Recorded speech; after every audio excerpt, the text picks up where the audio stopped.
The first words Nathaniel Fairfax heard inside Wrenford House were spoken by a woman who had been ordered to erase herself. "I will not write another woman into a marriage." He stopped in the shadowed west passage with one gloved hand still resting on the handle of his valise. Beyond the closed library door, silence gathered around the sentence. It was not the silence of surprise. It was the colder kind, shaped by people who believed refusal was merely the beginning of obedience. Nathaniel had reached Wrenford shortly after 10 on the morning of the 7th of May, 1816, one day before Sir Gideon Ashcombe expected the Duke of Ravensmere. The road from Belgrave Park had been dry, the horses fresh, and the journey swift enough to preserve the advantage of surprise. He had arrived not in a ducal travelling carriage but in a plain hired chaise, wearing a charcoal coat borrowed from his valet and carrying a modest leather valise. To the household, he was Mr. Mercer, an upper servant sent ahead to inspect arrangements for his grace. Only Samuel Pike, the Dowager Duchess Helena Fairfax, and Wrenford's butler knew the truth. Nathaniel had planned to observe a household. He had not expected to overhear a woman being coerced into accepting him on another woman's behalf. Sir Gideon's voice came first after the pause. "You misunderstand your position, Clara." Nathaniel moved closer to the door without touching it. The corridor smelled faintly of beeswax and old stone. "No," the woman answered. Her voice was quiet, but nothing in it yielded. "For 4 months, I have understood it exactly." "Then you understand that the letter must be completed before luncheon." "I understand that you intend Arabella to sign words she has not written and send them to a man she does not know." "She knows enough. She knows his title." Another voice entered, lighter and younger. "That is hardly a small thing." Nathaniel recognized it. Miss Arabella Ashcombe had spoken to him twice in London drawing-rooms and once at a winter musicale. She had been graceful, fashionable, and almost entirely unlike the woman who had written him 12 letters about duty, solitude, memory, and the burden of inherited power. He had blamed the difference on shyness. Then, after the 8th letter, the discrepancy had grown too large to ignore. Arabella's spoken opinions wandered where the letters were precise. She forgot private references she herself had supposedly introduced. When he asked what she meant by a line about usefulness becoming a refuge, she called it a pretty expression and changed the subject to Almack's. That answer had brought him to Wrenford in disguise. Sir Gideon spoke again. "His Grace has shown every sign of serious intention. All that remains is an acceptance written with sufficient warmth. Then Arabella may write it." "I don't see why I should struggle over a page when you can finish it in half an hour," Arabella said. "You have always enjoyed that sort of thing. Writing is not the difficulty." "No," Sir Gideon said. "Your pride is." Nathaniel heard the faint scrape of a chair. Through the narrow gap between the door and its frame, he could see only part of the room, but it was enough. A woman sat at the library writing table in a dove-grey morning gown. Her dark hair was arranged without ornament, and her posture was composed with such effort that the stillness itself revealed strain. Before her lay a green calfskin memorandum volume, open to pages dense with handwriting. A sheet of cream paper waited beside it. In her right hand she held a small brass seal engraved with a wren. Her thumb rested over the tiny bird as though the metal anchored her to something no one else in the room could reach. Sir Gideon stood at her left shoulder, one hand braced on the table. He was a broad man in his middle 50s, well-dressed and careful in every movement. The ease of command had settled into him so completely that he did not need to raise his voice. Arabella stood near the mantel in pale yellow silk, one hand adjusting the bracelet at her wrist. "Clara," she said, "you make everything sound cruel when it is merely practical." Clara looked at her. "Practical for whom?" "For all of us. Your marriage would not be shared equally among all of us." Arabella's mouth tightened. "You have lived under Papa's roof since your father died. You have had food, clothing, and every comfort. I have also kept your accounts, answered your invitations, copied your letters, managed your charities, corrected your French, and written 12 replies to a man who believed he was speaking to you." Sir Gideon's hand flattened against the table. "Lower your voice." "Why?" There is no one here who does not already know. Nathaniel felt the sentence strike more sharply than accusation. So the deception was not one impulsive letter. It had been a system. 12 letters. 12 signatures. For months of careful theft. He remembered the first letter, which had challenged one of his estate opinions with unusual courage. The second had spoken of authority as something that ought to be examined before it was obeyed. The seventh had contained a confession so restrained that he had read it alone twice before answering. He had believed those words belonged to Arabella. Now the true voice sat a few yards away, being ordered to compose her own replacement. Sir Gideon leaned closer to Clara. You will write the acceptance because you have already written everything that led to it. That is precisely why I will not. Do not mistake dependence for liberty. Clara's fingers closed around the brass seal. And do not mistake dependence for ownership. Arabella gave a soft, incredulous laugh. Ownership? They were letters, Clara. Once Papa sent them, they no longer belong to you. My thoughts did not become yours because you placed your name beneath them. Society remembers the name beneath a letter. Then society has been taught to remember the wrong woman. Sir Gideon straightened. Enough. You have no fortune worth naming, no husband, and no household of your own. You are 31 years old and living by my allowance. Do you imagine the county will believe you wrote privately to a duke for months without ambition? Clara's face lost colour, but her voice did not change. I did not write privately to him. I wrote under threat and beneath another woman's signature. That distinction will not survive a drawing room. Nathaniel's grip tightened on the valise handle. Sir Gideon continued with measured calm. If you refuse, I will send several of the letters in your hand to people who know enough to be useful. I will say you became attached to His Grace while assisting Arabella. I will say you altered the tone of the correspondence to draw him toward yourself. The handwriting will support me. Arabella looked uneasy for the first time. Papa, perhaps that won't be necessary. It will not be necessary if Clara behaves sensibly. He bent toward the blank page. Write that Miss Arabella Ashcombe accepts His Grace's intention with gratitude and confidence. Add something about shared duty. He admires that language. Clara looked down at the open green volume. Nathaniel could see corrections in the margins, lines struck through, words reconsidered. Those pages had not been copied mechanically. They had been lived on before they were sent away. Arabella followed Clara's gaze. You've always been too attached to your phrases. They have served their purpose. Clara raised her eyes. Their purpose was not to purchase you a dukedom. And what better purpose could they have? Nathaniel saw Clara's thumb move across the engraved wren. For one moment, pain crossed her face with such naked force that he nearly opened the door. Then she drew a slow breath and set the brass seal beside the blank sheet. I will not write another woman into a marriage.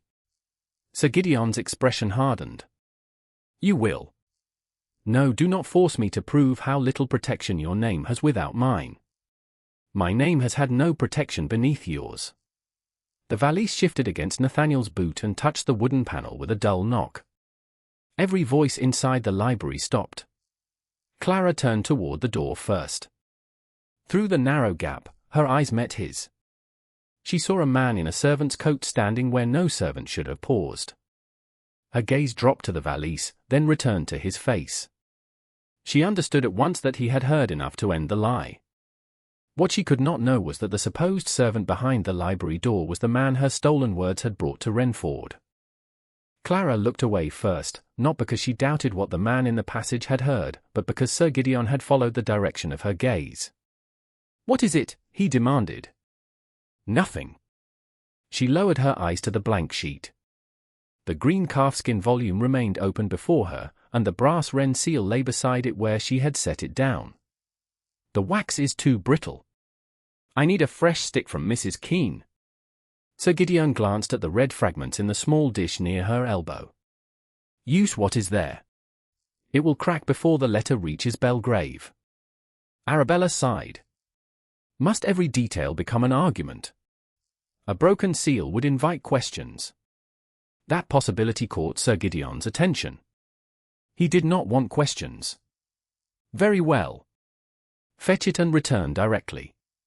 Clara rose without looking toward the passage again. She crossed the library with measured steps, passed the door, and continued along the west corridor. The supposed servant moved after her only when enough distance separated them from the library. He kept the respectful pace of a man accustomed to walking behind his betters, but Clara heard the quiet rhythm of his boots and knew he had chosen to follow. She turned into a small morning room beside the linen passage. Mrs. Keene sat in the adjoining room sorting household keys, the connecting door open. Clara stopped beside a narrow table and faced the stranger. You heard everything. It was not a question. He set down his valise. Enough. That is not an answer. I heard Sir Gideon order you to write an acceptance beneath Miss Arabella's name. I heard him threaten your reputation if you refused. His voice was low and controlled, unlike any servant's voice she had heard at Wrenford. And now you intend to report it to your master? No, then to whom? He did not answer immediately. Clara studied him more closely. The charcoal coat was plain, but it had been cut for his shoulders rather than altered from another man's cast-off. His boots were dark London leather, polished without ostentation. The valise bore no crest, yet its brass fittings were too fine for a servant travelling ahead of a household. Most revealing of all, Wrenford's butler had bowed to him in the entrance hall. Not deeply enough to expose the deception, but more deeply than rank required for Mr. Mercer. You are not what Sir Gideon believes you to be, she said. Nor what you believed me to be. Clara held his gaze. I believed you were a servant who had overheard a dangerous conversation. That much is true. Only that much. He reached inside the charcoal coat and drew out a folded sheet. Clara recognized the cream paper before she saw the handwriting. Her own hand covered the page.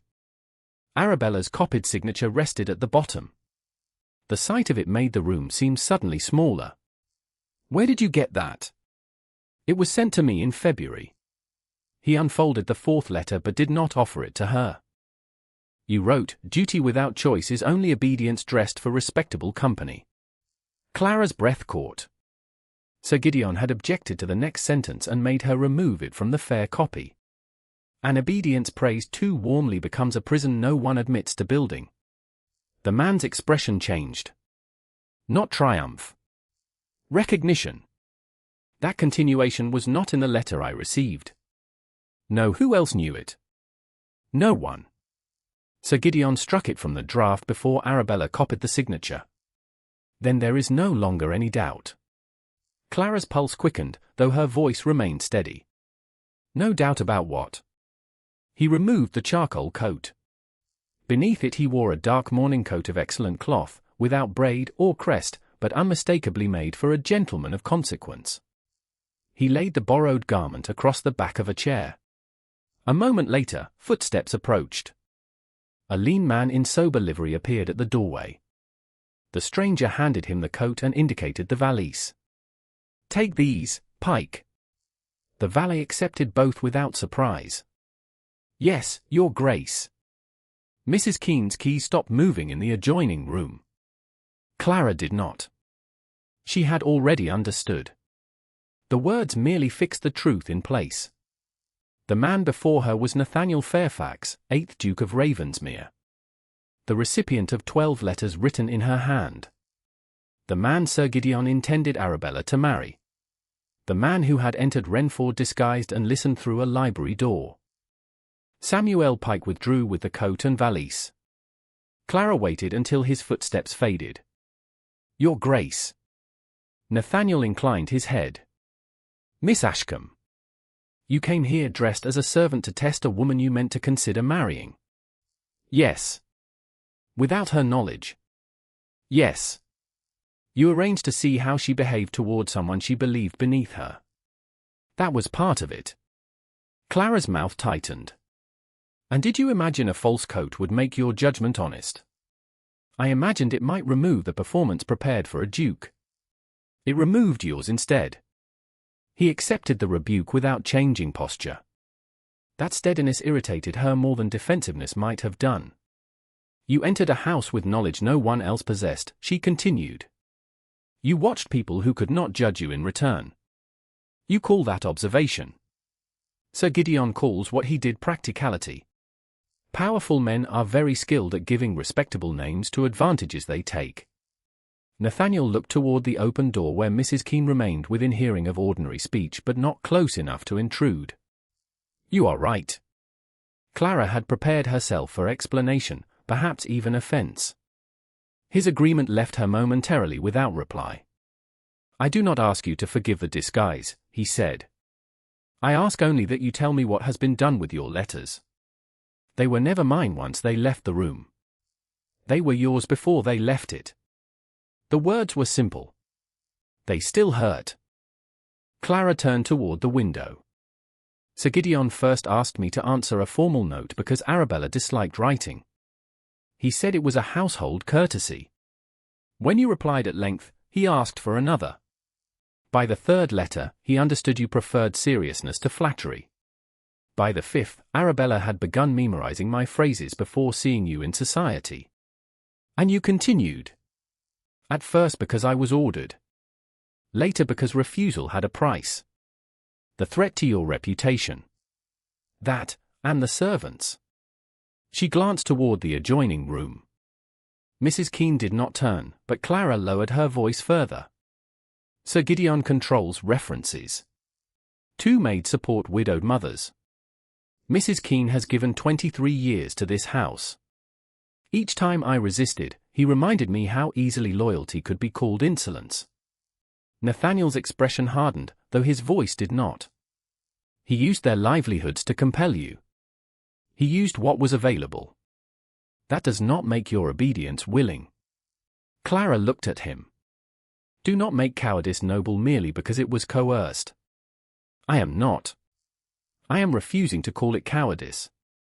Silence settled between them. In the library, the green volume still lay open, and the brass seal remained beside the unfinished acceptance. Clara could almost feel the weight of both objects through the wall. The memorandum volume contains the drafts of the first 8 letters, she said. Sir Gideon took it after the 8th because Arabella complained that I relied too much on earlier ideas. He returned it this morning so I could imitate the same tone in the acceptance. He will take it again. And letters 9 through 12? Loose foolscap. I wrote each draft, made the fair copy, then watched him burn the working pages in the study grate. Nathaniel's gaze sharpened. You saw them burned? Yes. They will not reappear. The originals remain with me. Then they are the only complete set. He folded the 4th letter carefully. Did you read my replies? When Sir Gideon allowed it. Sometimes he removed a page. Sometimes he summarized what Arabella needed to repeat. Once he made me answer a question without showing me what you had asked. Which letter? The 9th. You wrote that certainty was often only fear wearing authority. I wrote it because your reply must have required disagreement. It did. Something almost like rueful admiration passed through his face, but Clara did not allow it to soften the moment. What happens now? She asked. Nathaniel returned the letter to his inner pocket. No engagement exists. No proposal will be made today. No marriage negotiation will begin while you remain under pressure. And my authorship?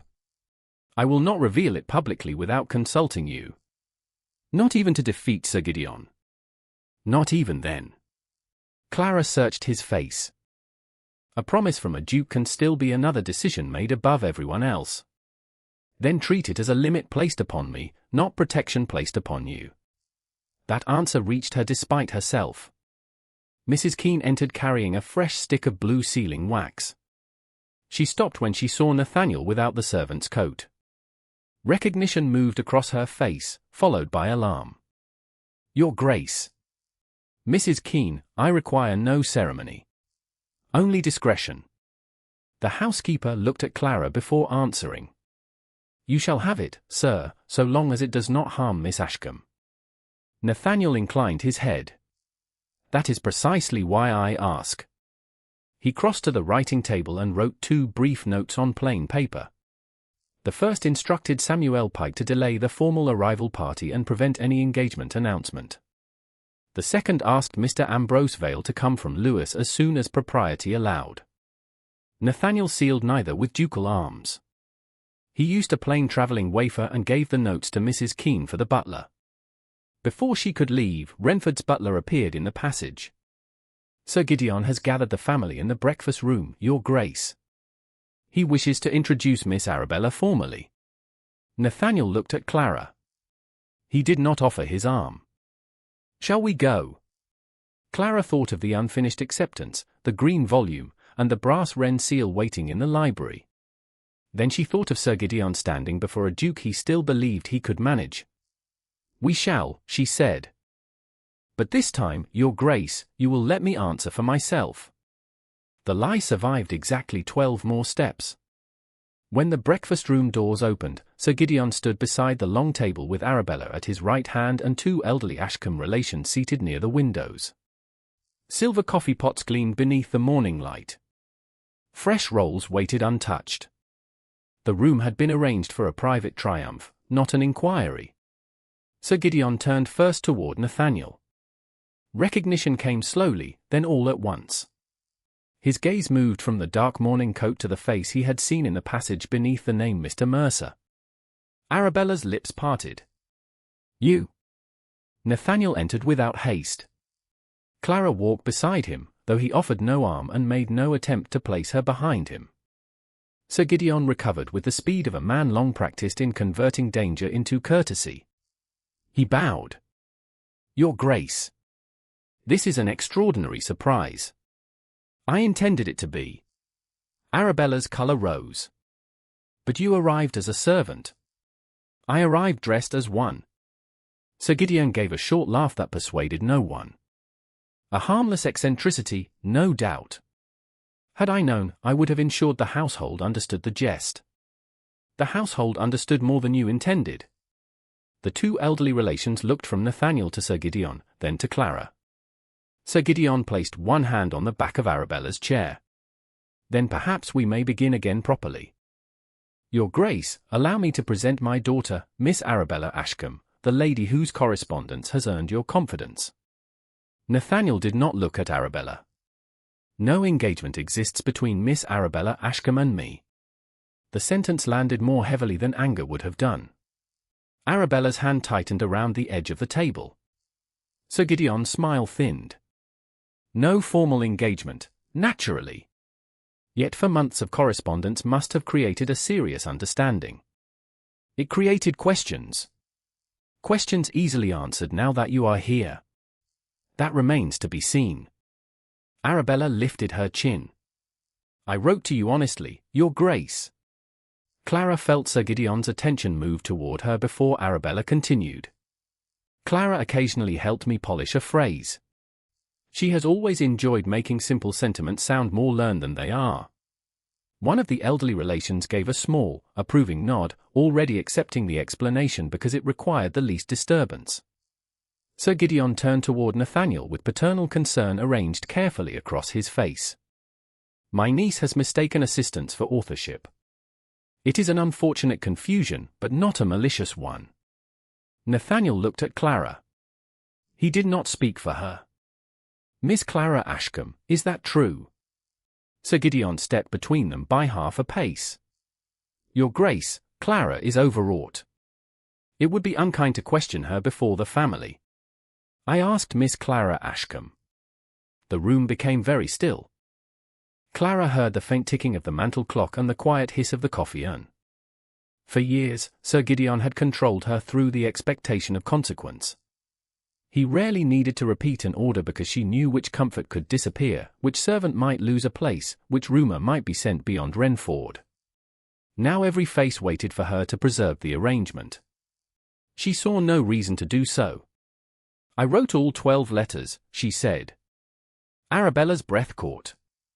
Sir Gideon's expression did not alter, but one finger pressed into the carved wood of the chair. Clara continued. Arabella supplied the signature. Sir Gideon decided which pages were sent and which replies I was permitted to read. "That is false," Arabella said. "You wrote what I told you." "Then tell His Grace what you dictated in the fourth letter." Arabella looked at Nathaniel. "I wrote about duty." "What about it?" Clara asked. "That it may be difficult. You said the new yellow silk had arrived from London." The elder relation nearest the window lowered her coffee cup. Sir Gideon spoke before Arabella could answer. This proves nothing except that Clara remembers domestic conversation. She has lived too long outside society and has allowed imagination to become ambition. Clara met his eyes. "I have no ambition to take what was built from my words. I intend to stop you from using them. You intend to embarrass your cousin before a duke. You arranged that embarrassment when you sent him letters she could not understand." Sir Gideon turned to Nathaniel. "Your Grace, surely you see the danger. A dependent woman handles private correspondence, becomes attached to the recipient, then persuades herself that every thought belongs to her." Nathaniel's face became unreadable. "You will not turn her answer into a charge of instability. She resides beneath my roof. That gives you authority over the household, not ownership of her mind." Arabella looked between them with growing alarm. "You believe her because she was the first to speak to you privately." Nathaniel did not reveal the library conversation. "I have not stated what I believe. I am establishing what must be preserved." Clara understood the opening he had left for her. She stepped forward. "The 12 original letters must remain intact. So must the forwarding covers, the fair copies kept at Wrenford, and the green calfskin memorandum volume containing drafts of the first 8. Sir Gideon's eyes sharpened at the mention of the volume. "A household notebook proves nothing. Then preserving it should cause no concern. You have no right to inventory my papers." "It is not your paper," Clara said. "It contains my work." Sir Gideon's restraint cracked. "Enough. You will leave for Bath tomorrow. Mrs. Harcourt has already agreed to receive you." Clara had never heard of the arrangement, which meant it had been prepared before Nathaniel arrived. Distance would separate her from the drafts, the servants, and every person who could confirm how the letters had been made. "I am not going to Bath." Arabella stared at her. Sir Gideon's voice dropped.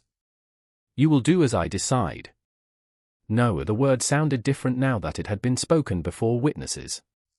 "I will remain until my name is cleared and my papers are returned." "You are making yourself ridiculous." "Then society may judge me after it hears the truth." Sir Gideon looked to Nathaniel. "Surely your Grace agrees that a period of quiet would be best.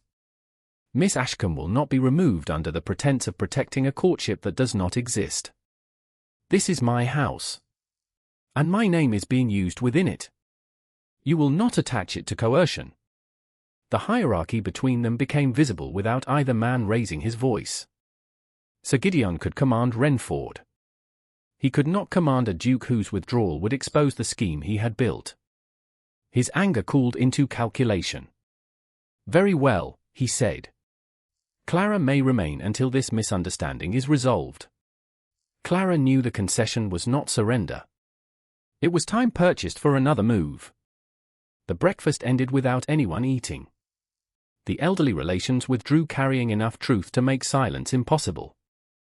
Arabella left with Sir Gideon, but not before giving Clara a look stripped of wounded innocence. It was the look of someone measuring what must be removed. Clara returned to the library with Mrs. Keene. The unfinished acceptance remained on the table. The brass wren seal lay beside it exactly where Clara had left it. She took the seal and placed it in the inner pocket of her reticule. The green calfskin volume was gone. "Did you see who removed it?" she asked. Mrs. Keene closed the library door.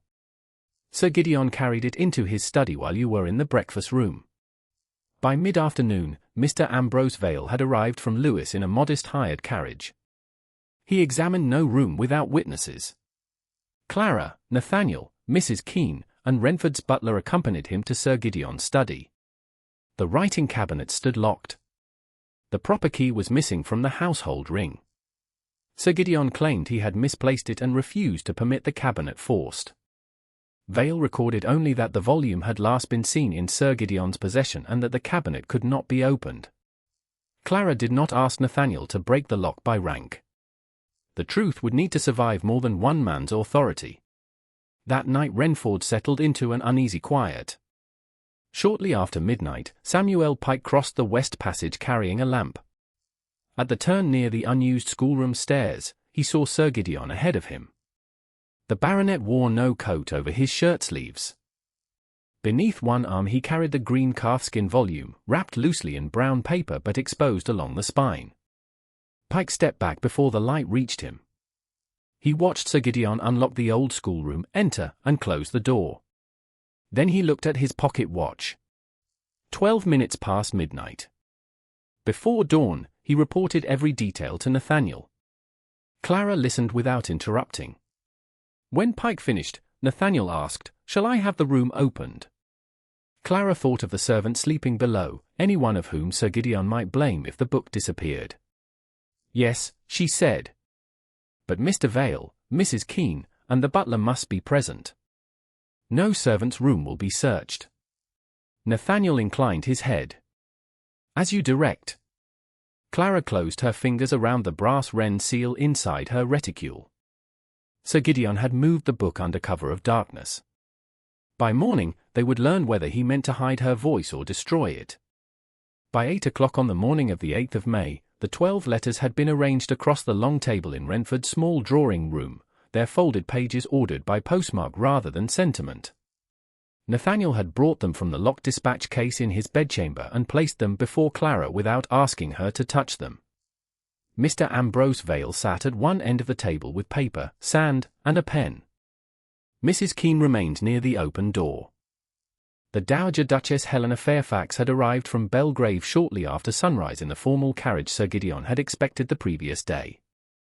She wore travelling grey, carried no expression of curiosity, and greeted Clara with the restraint of a woman who understood that rank could protect privacy only if it did not demand gratitude in return. Clara stood opposite the letters with one hand resting against her reticule. The brass wren seal lay inside it. She could feel its weight whenever she moved. "You needn't examine all 12 at once," Nathaniel said. "I do," Clara answered. "If we enter the schoolroom without knowing what survives elsewhere, Sir Gideon will say we searched only to support a story already invented." Vale inclined his head. "Then we begin with dates, handwriting, and any marks peculiar to your method." "Nothing more." Nathaniel untied the dark ribbon around the packet.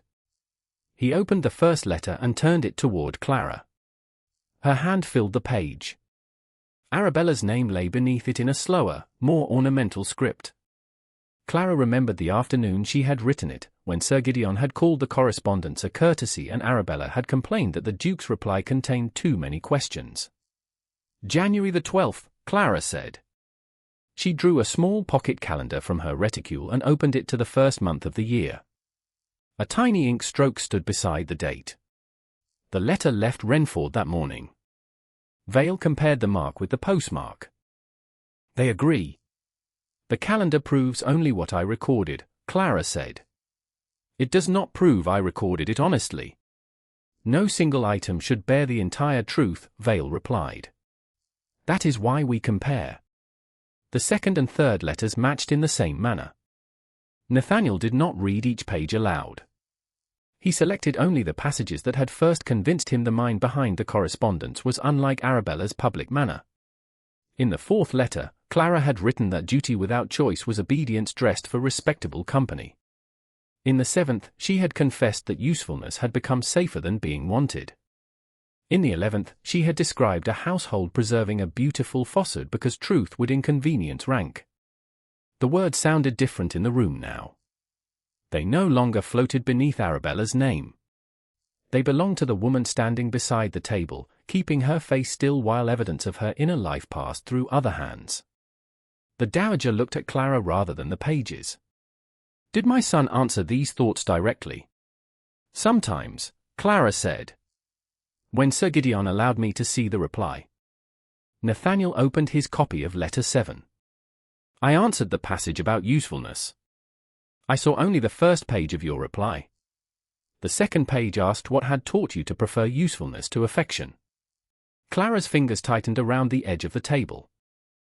Sir Gideon told me you had asked whether usefulness was not itself a virtue. Nathaniel's expression hardened. He changed the question.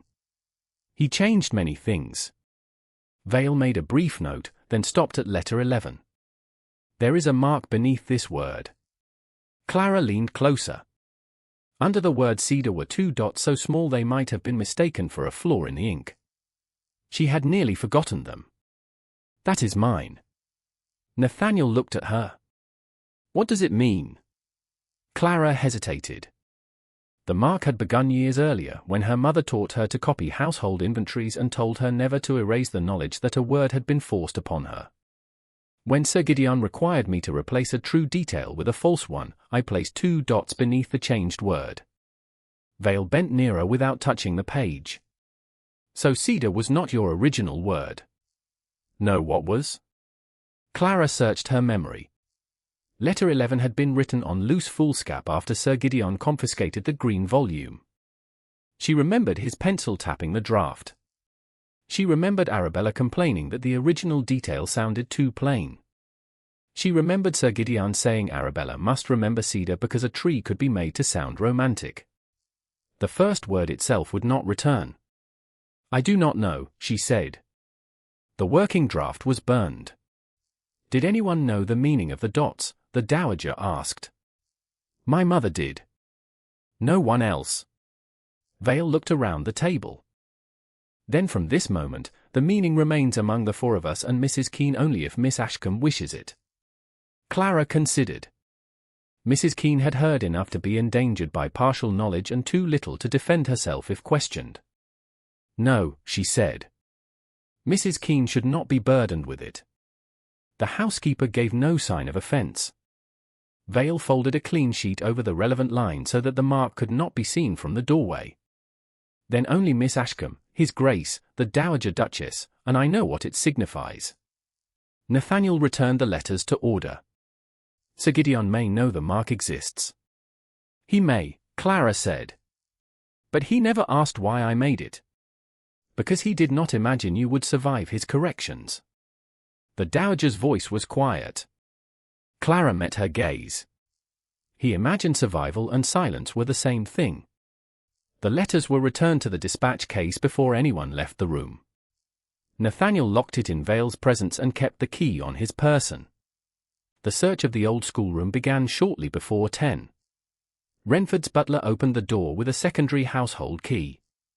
Samuel Pike stood in the passage and identified the route he had seen Sir Gideon take after midnight.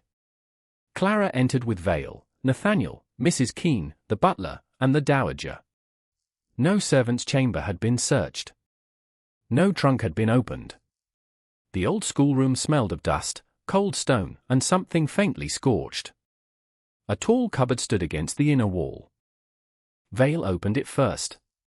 The shelves were empty except for a cracked slate and a coil of faded ribbon. Clara looked at Samuel. You saw him place the volume here. I saw him enter with it, miss. I couldn't see where he put it. The grate held freshish despite the mild weather. Beside it, the coal scuttle remained pushed neatly against the wall, exactly where Mrs. Keene said it was always kept. Vale asked for fireplace tongs and a white cloth. The butler brought both. Vale lifted the upper ash slowly. A curl of blackened foolscap appeared first, then another. The handwriting was gone. Beneath them lay a flake of green calfskin no larger than a shilling, its edge blistered but its color unmistakable. Clara did not reach for it. That came from the memorandum volume. Nathaniel crouched beside the hearth but kept his hands away. Could the whole book have burned here? Vale examined the depth of ash. Not without leaving more board, leather, and binding thread than this. Clara looked toward the empty cupboard. Then he burned the loose sheets to make us believe the volume was gone. Or he began and stopped, Nathaniel said. Either way, the book may still exist. The butler folded the green fragment inside clean paper and sealed it with plain wax. Vale wrote a short memorandum recording the room, the condition of the grate, the position of the coal scuttle, and the names of those present. Everyone signed only what they had witnessed. Before Vale could inspect the desk drawers, Sir Gideon appeared at the doorway. Arabella stood just behind him. "This search ends now," he said. Nathaniel rose. "You moved the volume after midnight. Your valet saw a wrapped parcel." "Nothing more." He saw the green spine. Sir Gideon's gaze shifted toward Samuel. "A servant's imagination can be purchased very cheaply." Nathaniel took one step forward. Clara spoke before rank could become force. "No," he turned toward her. "If you compel the search," she said, "Sir Gideon will tell every guest in Sussex that a duke invaded his house to manufacture proof for a woman he favors." Nathaniel's anger did not vanish, but he mastered it. "Then we stop where you decide." Sir Gideon smiled as if he had won. Clara knew better. They had found enough to prove destruction had begun and enough absence to know the central evidence still remained hidden. Vale accepted the sealed fragment from the butler before leaving the room, recording the transfer in the same memorandum. Arabella watched the packet disappear into his document case. "How solemn you all are over scraps," she said. "Perhaps a little music would improve the atmosphere." Clara looked at her. Arabella's smile sharpened. "Papa has invited several families for the 17th. I intend to read one of the letters aloud before the musicale." Nathaniel's face went still. "Which letter?" Arabella did not look at him. She looked at Clara. "The 7th. Once everyone hears it properly, they will understand whose feelings His Grace was meant to recognize." On the morning of the 10th of May, Nathaniel asked Clara for 2 conversations under her own name. He did not ask in the library, where the green calfskin volume had last been seen intact, or before Sir Gideon, who would have turned the request into evidence of a courtship. He asked in Wrenford's smaller drawing-room with the Dowager Duchess seated near the window and Mrs. Keene arranging fresh flowers by the door. 2 conversations, he said. Chaperoned. No negotiation, no announcement, and no promise attached to either. Clara rested one hand over the clasp of her reticule. The brass wren seal lay inside it. "Why 2? "Because 1 may be dismissed as necessity, and 3 would sound like a campaign." "You have chosen the number strategically." "I am trying to use strategy without using it upon you." The answer was imperfect enough to be honest. Clara looked toward the Dowager. Helena Fairfax did not smile, nod, or offer encouragement. She merely turned a page of the book in her lap, leaving the decision where it belonged. "Very well," Clara said. 2 conversations. But you will not describe them to Sir Gideon as courtship." "I won't." "And Arabella will not be told what we discuss." "She won't." "You are very ready to agree." Nathaniel met her gaze. "I have had practice learning what refusal sounds like." 2 days later, Clara travelled to Belgrave Park in the Dowager's carriage, with Helena beside her and a companion opposite. The journey took nearly 2 hours over dry Sussex roads. Belgrave rose above the sea on pale stone terraces, less ornate than Wrenford but more certain of itself. Servants received Clara with the respectful formality due a duke's guest, yet no one addressed her as though her future had already been decided. Nathaniel met them in the map gallery, where estate surveys, coastal charts, and county plans filled long cabinets beneath tall windows. He did not offer Clara his arm. "You said in the 6th letter that authority often survives because no one remembers who first drew the boundary," he said. Clara stopped before a large map of the Belgrave estates. 2 boundary lines crossed near a strip of woodland, one faded brown and one darker black. "Which line does Belgrave claim?" "The black one." "Which line is older?" "The brown." "And which survey was commissioned by your grandfather?" "The black." Clara leaned closer without touching the paper. The newer line pushed the Belgrave boundary nearly 40 yards into a tenant's meadow. "Then your grandfather did not commission a survey?" "He commissioned agreement." Nathaniel looked at the map. The tenant's family has paid rent on the meadow for 60 years. That does not answer whether they should have. You think the line should be challenged? I think a duke who asks questions of everyone else should be willing to ask one of his own estate. Helena had moved to the far end of the gallery and was examining a naval chart she almost certainly knew by heart. Nathaniel remained beside Clara. My father preferred maps that confirmed intention, he said. He preferred people who did the same. You learned from him. I did. That is why you came to Wrenford disguised. The accusation no longer carried the heat it had in the morning room, but it had not softened into forgiveness. Nathaniel did not pretend otherwise. Yes. I wanted truth, but I arranged the circumstances so that only I knew the whole design. You made everyone else part of an experiment. Yes. Clara turned from the map. Most powerful men call control prudence when they fear what an unprepared answer may cost them. And most frightened sons call inheritance character when they do not wish to admit how much they resemble their fathers. The word surprised her. So did the absence of self-pity. Nathaniel looked again at the disputed meadow. I can order a new survey. You can order a fair hearing first. Would that be your recommendation? You invited my opinion. I did. Then don't improve it into obedience simply because it inconveniences you. A brief silence followed. Then Nathaniel smiled. It was not the polished expression he had worn before guests at Wrenford. It appeared slowly, as though he had not expected the pleasure of being contradicted. Clara felt an answering warmth rise before she could prevent it. A laugh escaped her, quiet and startled. She turned away at once, but Nathaniel had seen it. He did not remark upon it. That restraint preserved the moment better than any compliment could have done. The gallery door opened. Arabella entered in a pale blue walking dress, accompanied by Sir Gideon's sister, Mrs. Harcourt. Her surprise was too carefully measured to be genuine. How fortunate, she said. Papa believed his grace occupied with estate business. Nathaniel's expression returned to formality. He was correct. Arabella glanced at the map. Clara has always enjoyed correcting people's boundaries. She rarely notices when she has crossed one herself. Clara looked at her. We were discussing whether inherited authority should be examined before it is obeyed. Arabella brightened. Yes. I wrote something very similar to His Grace. A boundary copied often enough becomes a tradition, and tradition deserves respect. Nathaniel's gaze rested on her. That was not the argument in the letter. Arabella's smile faltered. I may not remember the precise wording. You wrote that repetition does not make an injustice lawful. Of course. That is what I meant. Clara saw the moment Nathaniel understood that Arabella was not merely repeating phrases. She had been taught summaries of their meaning, each one simplified enough to survive questioning. Arabella moved to another map and began speaking of the coast, but the damage had been done.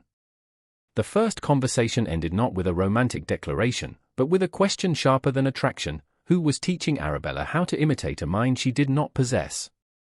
On the 12th of May, Nathaniel called at Wrenford for a brief garden walk under Helena's supervision. Clara allowed the conversation to remain ordinary. They spoke of the sea wind, the condition of the south wall, and the books Helena had ordered from London. Yet beneath the harmless subjects lay a new ease. Nathaniel did not press for memories from the letters. Clara did not test him with every silence. When he asked whether she preferred the inland path or the terrace, she chose the terrace simply because he had asked. 2 days later, rain kept the household indoors. Clara found Nathaniel in Wrenford's music room with the Dowager and Mrs. Keene present. A folio of Italian songs rested on the upper shelf of a cabinet. Clara reached for it, but the heavy volume shifted forward. Nathaniel stepped close enough to catch it with one hand. His other stopped inches from her elbow. "May I?" he asked. Clara looked at his open hand. The question was quiet. No servant watched for an answer. No guest expected gratitude. "You may." His fingers rested lightly against her sleeve and guided her one step back while he lowered the folio. The touch lasted only a moment. It was intentional, restrained, and entirely dependent upon her permission. When he released her, Clara became aware of the space between them in a way she had not before. She drew the brass wren seal from her reticule to mark a page in her pocket calendar. Nathaniel noticed the tiny bird engraved into the metal. "Your mother's?" "Yes." Clara turned the seal beneath her thumb. She used it on household letters no one thought important. "Why a wren?" She said a wren doesn't need the size of an eagle to deserve being heard. Nathaniel did not praise the line as beautiful. He studied the worn edge of the seal instead. "She understood something I have been slow to learn." "What is that?" "Admiration is worthless if the admired person is given no liberty." Clara looked at him. "You speak as though you have already corrected the fault." "I haven't." The lack of performance unsettled her more than charm would have done. "What made you fear an arranged marriage so much that you came to Wrenford in disguise?" she asked. It was the first personal question she had offered him. Nathaniel answered without retreat. "My father selected every attachment for usefulness. Friends, officers, political allies, even the woman he expected me to marry. Affection became another duty entered in a ledger. I began the correspondence because I wanted one voice that had not been presented to me as an advantage. Then you discovered the voice did not belong to the name." "Yes." "And now?" His eyes held hers. "Now I am trying to know the woman without turning knowledge into another claim." The music room door opened. Arabella stood there with a narrow book bound in lavender silk. For an instant, she failed to close it. Clara saw several copied phrases in a broad hand and, beneath them, a darker line, "If she speaks, say she met him." Arabella snapped the book shut. "I hope I'm not interrupting." "You are," Clara said. Arabella smiled as though the answer amused her. "Then I shall be brief. Papa has confirmed the musicale for the 17th. The Harringtons, the Lydons, and nearly every family who attended the winter assembly have accepted." Her gaze moved from the brass wren seal to Nathaniel's face. It is time the county heard the letter properly and learned which woman his grace was meant to recognize. By the afternoon of the 16th of May, Wrenford House had begun to feel less like a family home than a room holding its breath before judgment. Chairs were carried into the drawing room and arranged in shallow rows facing the pianoforte.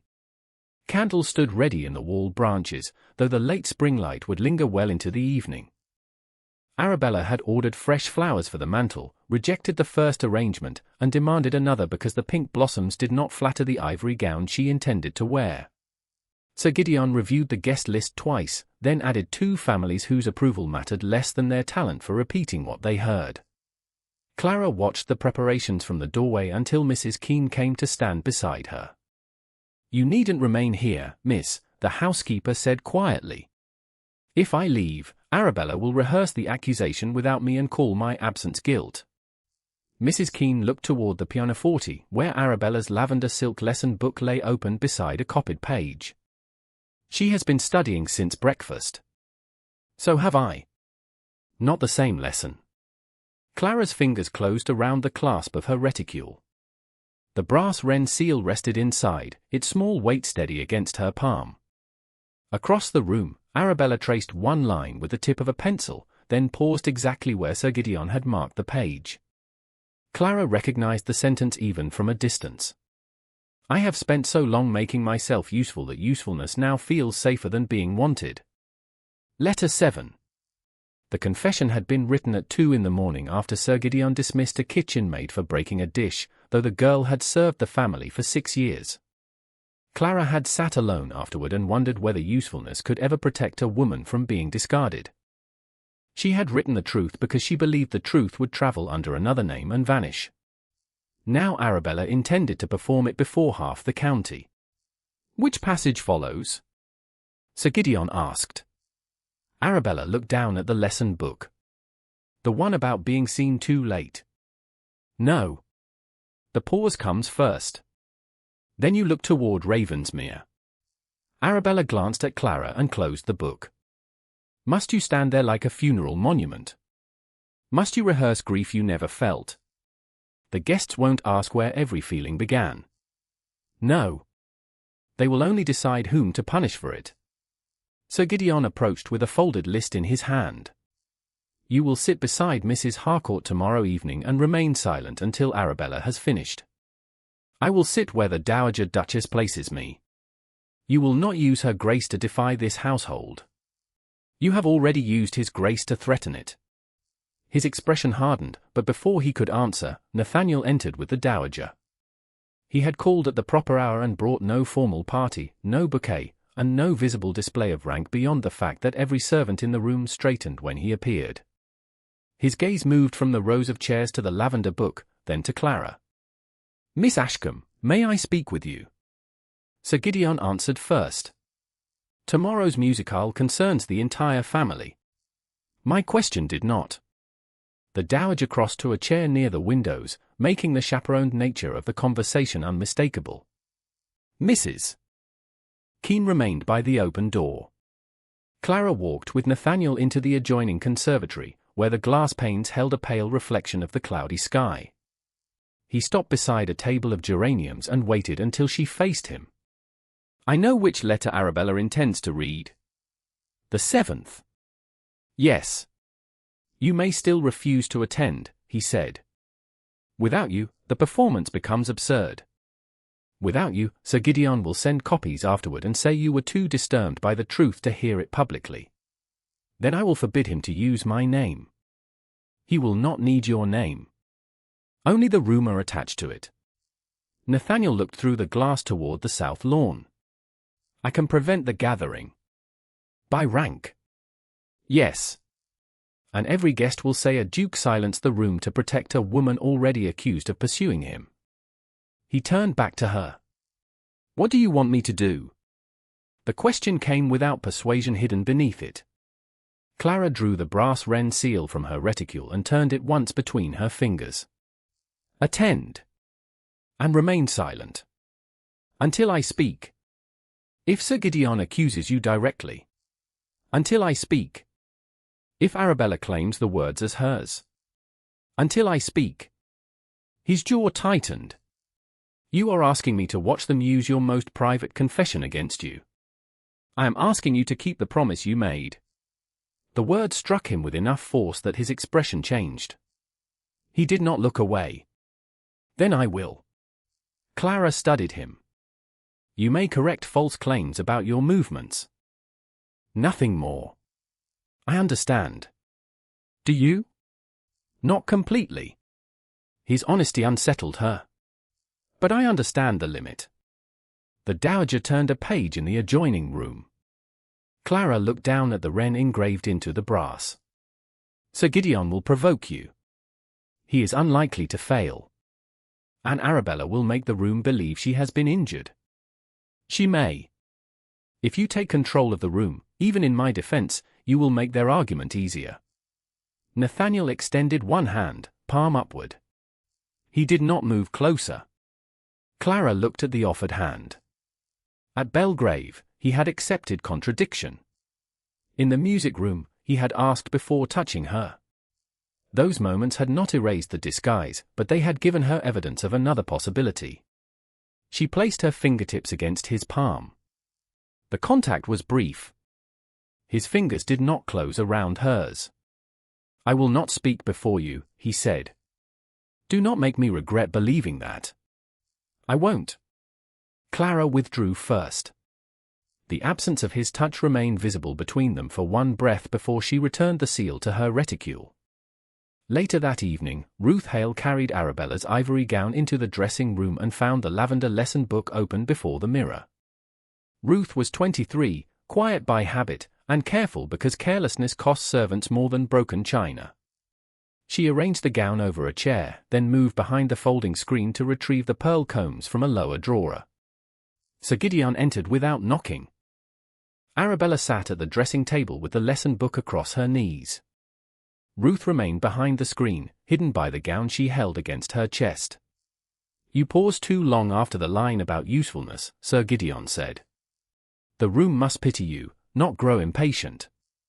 Arabella turned a page. What if Clara challenges the dates? Say she altered them. And if Ravensmere speaks of the disguise? Sir Gideon's answer came after a brief silence. Make the room wonder how often she met him before he revealed himself. Ruth's grip tightened on the gown. That isn't true, Arabella said, though her tone held irritation rather than alarm. Truth is not the only thing society remembers. Sir Gideon reached for the pencil and wrote in the margin. For the 11th letter, remember cedar. Never copper beech. Arabella frowned. Why does it matter? Because Clara placed cedar in the fair copy. If you hesitate, the Duke may notice. I thought the thoughts were supposed to be mine. They are yours if you repeat them with confidence. He closed the lesson book and gave it back to her. After the music-hall, it must be burned. Ruth felt a chill despite the warmth of the room. Sir Gideon lowered his voice. If anyone asks how you learned the letters, say Clara discussed them openly. If the maid is questioned, she heard nothing. Arabella glanced toward the screen. Ruth stopped breathing. For one dangerous second, she believed Arabella had seen the hem of her skirt. Then Arabella turned back to the mirror. Ruth is too frightened to cause trouble.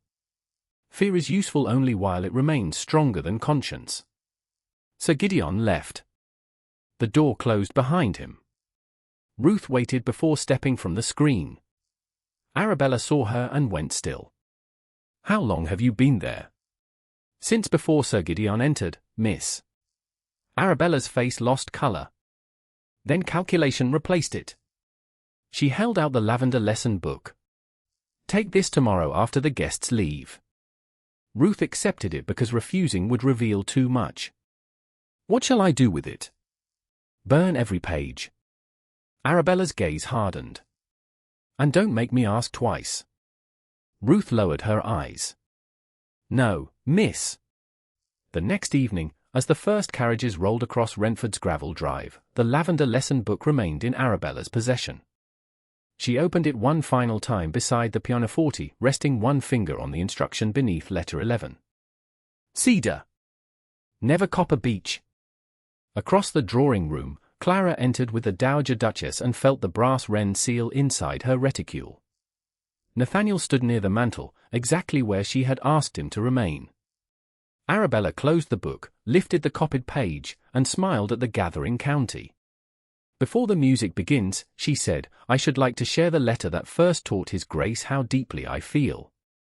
Arabella read the confession slowly, with every pause placed exactly where Sir Gideon had taught her to place it. I have spent so long making myself useful that usefulness now feels safer than being wanted. The drawing room grew still. A lady near the pianoforte lowered her fan. Another turned toward Nathaniel with an expression of tender understanding, as though Arabella had just entrusted the county with a wound too delicate for ordinary speech. Clara stood beside the Dowager Duchess and listened to her own loneliness emerge in a voice that had never lived it. Arabella softened the final word, lifted her eyes toward Nathaniel, and allowed silence to complete the performance. Sir Gideon watched the guests rather than his daughter. He measured lowered gazes, sympathetic breaths, and the quick exchange of whispers near the windows. Clara understood then that the reading had never been meant to convince Nathaniel. It had been designed to teach the room what to believe before she spoke. Arabella folded the copied page. There has been an unfortunate misunderstanding concerning this correspondence, she said. Clara did write several of the letters in her own hand. I trusted her to assist me because she has always been clever with language. Clara stepped forward. I wrote all 12. A murmur moved through the guests. Arabella's smile remained. You copied what I told you. Then explain the sentence you just read. I have often felt overlooked. When? Arabella hesitated. Sir Gideon intervened with practiced sorrow. Must every private feeling be examined like an account book? My daughter confided in her cousin. Clara shaped the language, then began to imagine the sentiment was hers. Clara looked only at Arabella. When I wrote that sentence, a kitchen maid had been dismissed after 6 years because she broke one dish. I had spent the night wondering whether usefulness protects anyone once inconvenience becomes easier. You were asleep. Arabella's face tightened. You can attach any memory to a sentence afterward. Then give the memory you attached before tonight. I don't owe you an explanation. No. You owe it to the people you asked to believe you. The lady near the pianoforte raised her fan again, not to cool herself but to hide a whisper. Sir Gideon stepped away from the mantel. This is precisely the behavior I feared. Clara has lived too long outside society. She mistakes attention for attachment and assistance for authorship. I mistook nothing.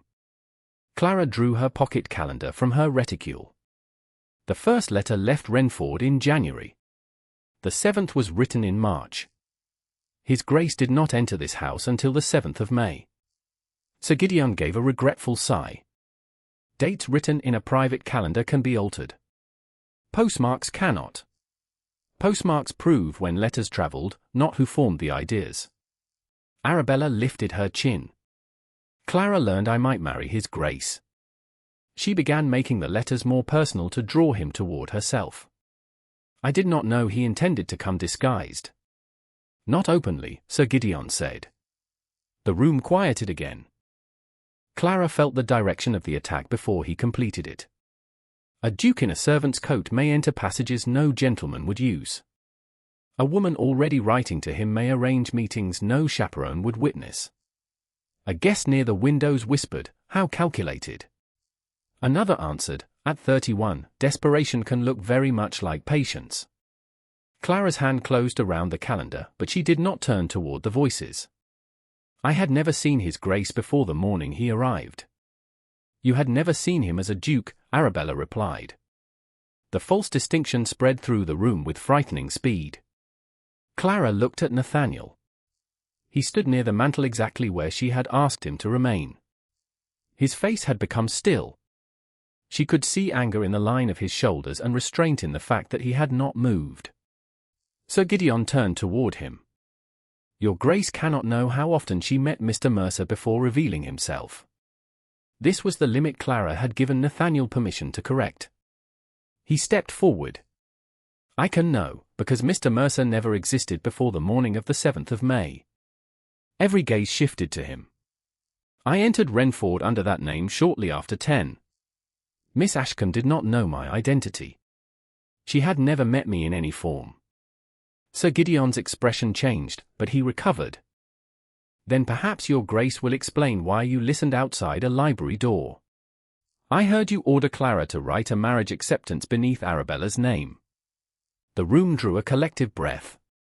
Nathaniel continued, his voice controlled. I heard you threaten to portray her as a secret correspondent if she refused. I heard Miss Arabella say Clara's words no longer belonged to her. Arabella went pale. You were spying. I was listening where deceit had made honesty impossible. Clara felt the room turn. Sympathy began to move away from Arabella. For one brief moment, the truth stood where no title or signature could hide it. Then Sir Gideon said, a convenient account from a man already determined to favor my niece. Nathaniel looked at Clara. The promise between them remained visible in the distance she had asked him to keep. He should have stopped. Clara saw that he knew it. She also saw anger win. Favor is too small a word, he said. Clara Ashcombe is the only woman in this room I could ever imagine marrying. The sentence struck with more force than accusation. Silence shattered into whispers. A lady who had ignored Clara at 3 winter assemblies turned at once toward the Dowager Duchess. Your Grace, should congratulations be offered? Another guest asked whether an announcement would be sent to London. The same faces that had looked upon Clara as a scheming dependent now measured her as a future duchess. Their expression softened, but not toward her. They softened toward rank. Nathaniel took one step forward. Clara! She moved back. His face changed immediately. You promised, she said. I had to stop the lie. You did. Her voice remained quiet. Then you replaced it with a decision of your own. That was not what I meant. Meaning does not give you my answer. Sir Gideon seized the fracture. You see how unstable she is. His Grace offers the greatest honor in England, and she treats it as insult. Clara turned toward him. I do not reject honor. I reject being taken from one woman's name and placed beneath a duke's choice, then told I have been restored. The room fell silent again. Nathaniel extended his arm, not as command, but as instinctive protection. Clara looked at it and remembered his hand in the conservatory, open and waiting. This gesture came after he had already spoken for her. No, she said. He lowered his arm. Clara turned to Mr. Vale, who stood near the rear doors with his document case. The original letters must be sealed tonight. All 12. The fair copies at Wrenford must remain where they are. No announcement concerning me is to be made. Nathaniel answered before Sir Gideon could object. Agreed. Clara looked at him. Samuel Pike may bring the packet from your dispatch case. Mr. Vale will count and seal it before witnesses. Afterward, you will keep it only until I request its transfer. Nathaniel inclined his head. As you direct. Samuel left and returned with the packet. Vale counted 12 letters, wrapped them in clean paper, and sealed the parcel with plain wax. Clara wrote a brief instruction stating that the sealed packet would remain temporarily in Nathaniel's custody and that no seal was to be broken without her presence or Vale's. She signed Clara Ashcombe. Vale and the Dowager witnessed it. Sir Gideon objected that Wrenford papers belonged to his household. Clara did not argue. The originals do not. Arabella stood beside the pianoforte, one hand gripping the lavender lesson book. The public confidence had gone from her face, leaving anger exposed beneath it. Clara turned to the Dowager. May I leave with you tonight? Helena Fairfax rose. You may. Clara resides under my roof, Sir Gideon said. The Dowager looked at him. Not tonight. Her rank required no further explanation. Mrs. Keene packed one travelling case. The pocket calendar and brass wren seal remained in Clara's reticule. The green volume was still missing. Shortly before 9, the Dowager's carriage came around. Nathaniel waited in the entrance hall but did not approach until Clara reached the door. I am sorry, he said. She held the edge of her cloak closed against the evening air. You recognized my voice before anyone else did. Hope moved painfully across his face. Clara did not let it become permission. You still did not hear my answer. She entered the carriage. The Dowager followed, and the door closed. As Wrenford disappeared behind them, Clara did not look back. Inside the house, Arabella placed the lavender lesson book into Ruth Hale's hands. Burn it before morning, she said. Ruth lowered her eyes and accepted the book, but when she left the dressing room, she carried it past the kitchen grate and hid it beneath the folded linen in her travelling bag. By the morning of the 18th of May, Brighton had already heard 3 different versions of what had happened at Wrenford House, and none of them contained the truth in its proper order. One note claimed Clara had written the letters in secret and then exposed Arabella out of jealousy. Another suggested Nathaniel had discovered her deception but chosen her anyway because she had flattered his intellect more skillfully. A third, written in a hand Clara recognized from winter assemblies, asked whether she intended to deny that she had met the Duke privately while he was dressed as a servant. The Dowager Duchess read that one without expression, then folded it once and placed it in the fire. Cowardice acquires remarkable elegance when written on scented paper, she said. Clara stood at the window of Helena Fairfax's Brighton morning room and watched pale light move across the sea. The room was quiet, orderly, and entirely beyond Sir Gideon's command. Yet his accusation had reached it before breakfast. He only needed one room to hear the lie, Clara said. The rest have repeated it for him. Then repetition must be made less comfortable. Helena did not ask whether Clara regretted leaving Wrenford. She had not once described Nathaniel's declaration as romantic, generous, or excusable. That restraint allowed Clara to face the hurt without defending it against someone else's interpretation. A footman entered carrying a folded letter on a silver tray. From His Grace, Your Grace. Helena looked at Clara. Shall I send it back? Clara recognized Nathaniel's hand. No ducal arms marked the seal. He had used the plain travelling wafer from Wrenford. No, the answer came before she had time to measure it. She took the letter and opened it. Nathaniel had written only one page. He did not begin with an account of his anger or the injury Sir Gideon had provoked.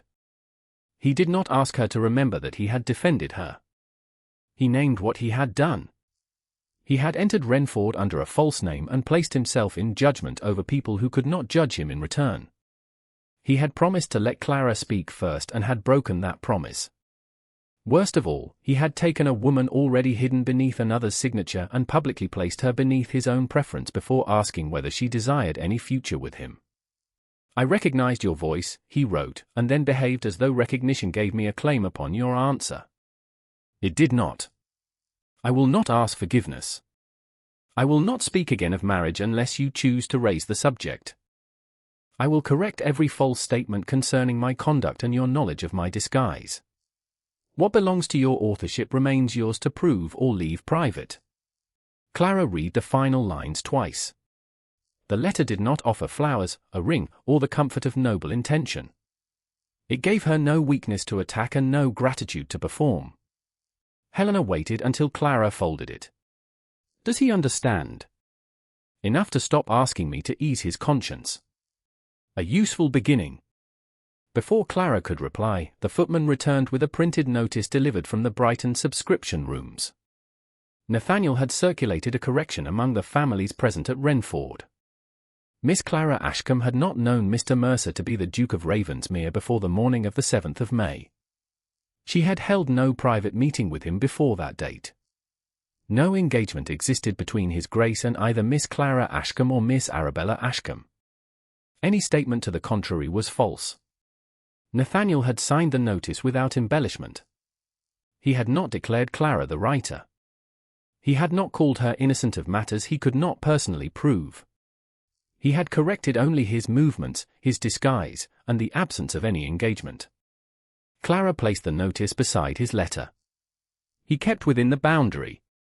For once, Helena said. Clara almost smiled. Then she drew out her pocket calendar and the brass wren seal. She set the seal beside a clean sheet of paper and began reconstructing the chronology. The first letter had left Wrenford in January. Letter 7 had been written in March.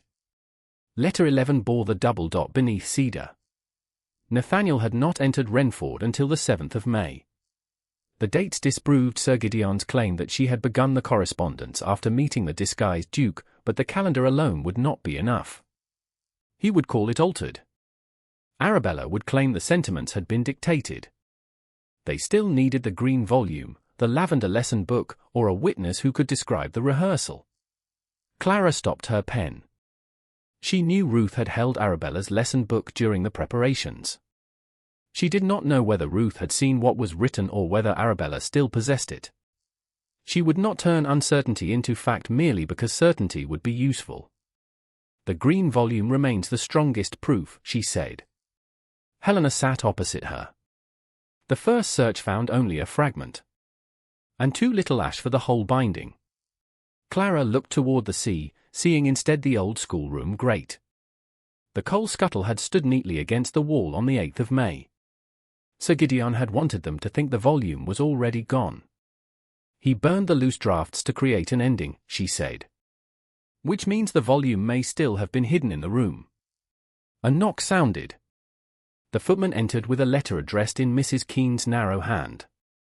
The paper had been folded in haste and sealed with ordinary household wax. Clara broke it at once. Mrs. Keene wrote that Sir Gideon had ordered the old schoolroom grate emptied and scrubbed before noon the following day. He had dismissed Ruth Hale without a reference, giving no reason beyond insolence. During the previous night, Mrs. Keene had smelled scorched leather in the west passage and seen soot on Sir Gideon's cuff when he left the old schoolroom. The final line was smaller, pressed close to the edge of the page. The coal scuttle is no longer against the wall. Clara rose. Her chair moved sharply against the carpet. He waited until we left. Helena took the letter. Then he believed the room safe again. And now he intends to destroy whatever remains before Mr. Vale can return. We leave today. Clara looked at her. You needn't involve yourself further. Helena folded the letter. My dear, rank is often used to enter rooms uninvited. I prefer to use mine to make certain the correct woman is not shut out of them. She rang for her companion and ordered the carriage prepared. Clara did not send for Nathaniel. She wrote to Mr. Vale in Lewes, asking him to meet them at Wrenford before noon on the 19th of May. She requested that no room beyond the old schoolroom be searched and that no servant's effects be touched. She wrote to Mrs. Keene, asking her to delay the cleaning without risking dismissal. At the bottom, Clara signed her own name and pressed the brass wren seal into the wax. The carriage left Brighton before dawn the next morning. The journey to Wrenford took nearly 3 hours. Helena rode beside Clara, while her companion sat opposite and wisely asked no questions. Nathaniel's apology remained folded inside Clara's reticule beside the pocket calendar. The letter had not restored trust. It had done something more difficult. It had left the decision untouched. Mr. Vale's hired carriage reached Wrenford within minutes of theirs. He stepped down carrying a document case and a clean portfolio large enough to hold damaged papers flat. Mrs. Keene met them at the side entrance. Her face was pale, but her voice remained steady. The grate hasn't been touched, miss. I told the men the chimney might draw smoke into the nursery passage. And Sir Gideon? Gone to Lewes. Miss Arabella is in her rooms. Ruth? Sent away before breakfast with no reference and no wages beyond the week. Clara felt the cruelty of it, but she did not yet know whether Ruth's dismissal connected to the lesson book. We will find her after we preserve the room. Mrs. Keene led them through the west passage. The old schoolroom door stood closed. Even before Vale reached for the handle, the smell came through the wood. Not ordinary soot. Not the remains of loose paper. Scorched calfskin. Clara looked at the narrow scrape across the carpet where the coal scuttle had been dragged from the wall.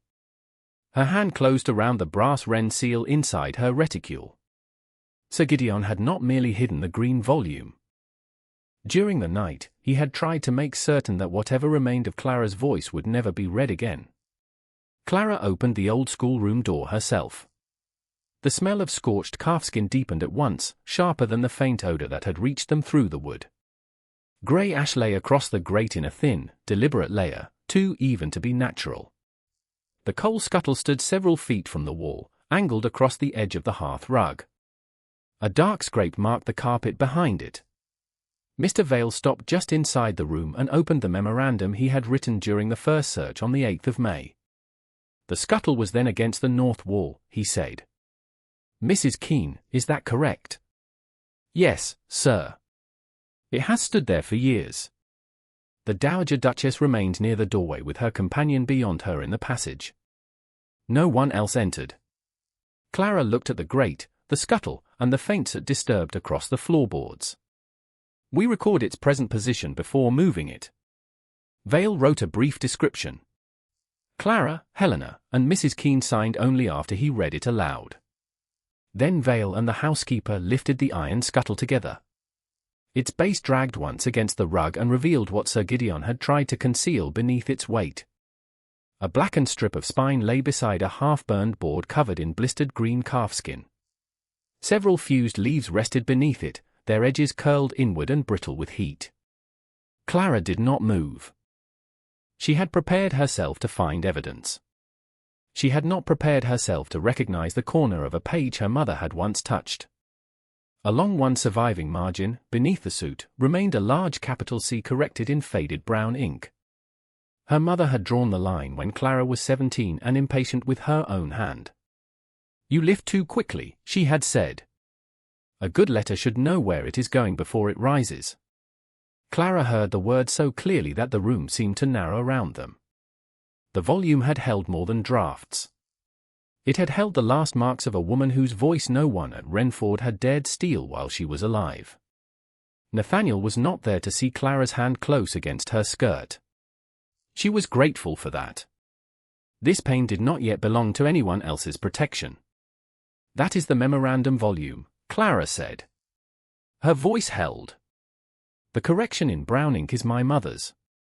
Vale crouched beside the remains without touching them. "The leaves may separate if handled badly." "Then they must not be handled badly." He laid several sheets of clean paper across the floor. Using a stiff card, he slid beneath the charred fragments one at a time and transferred them to the empty portfolio he had brought from Lewis. 7 leaves survived in part. Some remained fused along the inner edge. Others had lost entire corners. The binding thread had burned through. Nothing could make the book whole again. Clara watched every movement. On the 3rd leaf, a date remained legible. The 2nd of March. Beneath it, blackened along one side but clear through the center, appeared the sentence Arabella had read before the county. "I have spent so long making myself useful that usefulness now feels safer than being wanted." Clara bent closer.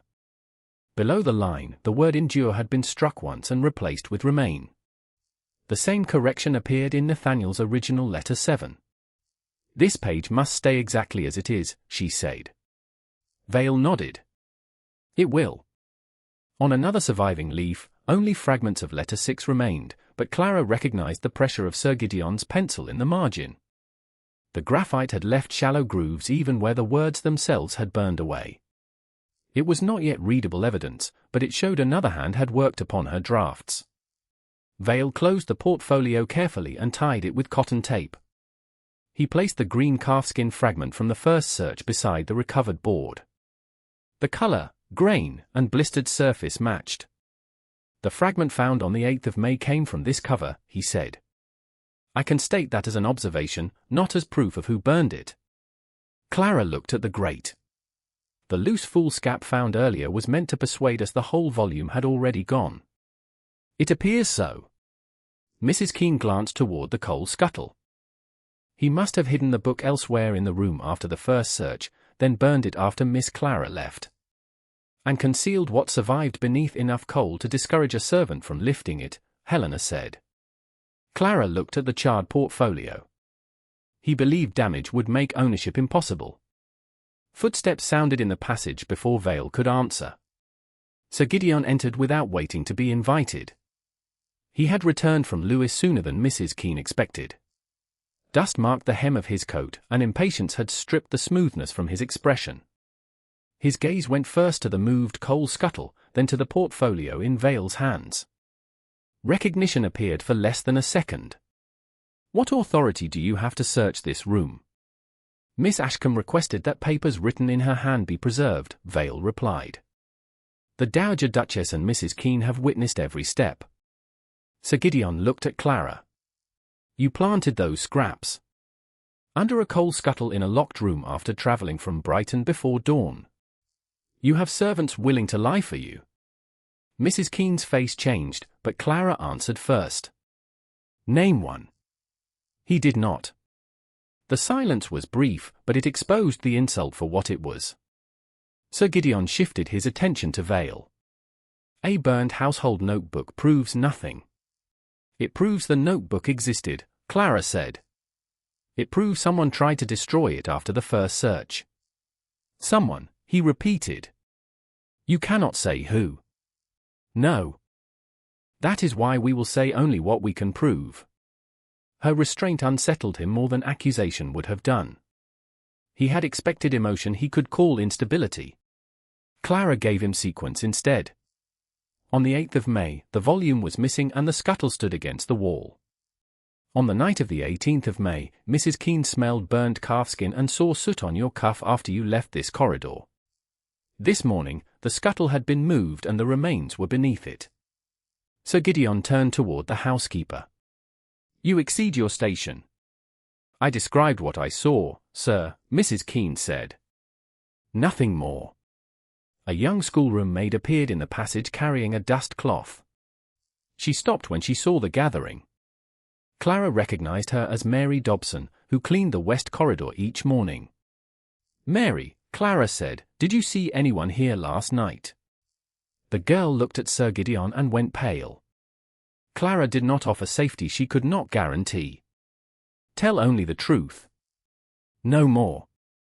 Mary swallowed. "I saw Sir Gideon leave the old schoolroom, miss. It was near 11. His right cuff was black with soot. He told me the room wasn't to be entered before noon." Sir Gideon's face hardened. "The girl is mistaken about the hour." "Perhaps," Clara said. "Mr. Vale will record her statement as memory, not certainty." Vale opened his case. Sir Gideon understood that anger would create more witnesses than it silenced. "You are making war upon your own family," he said.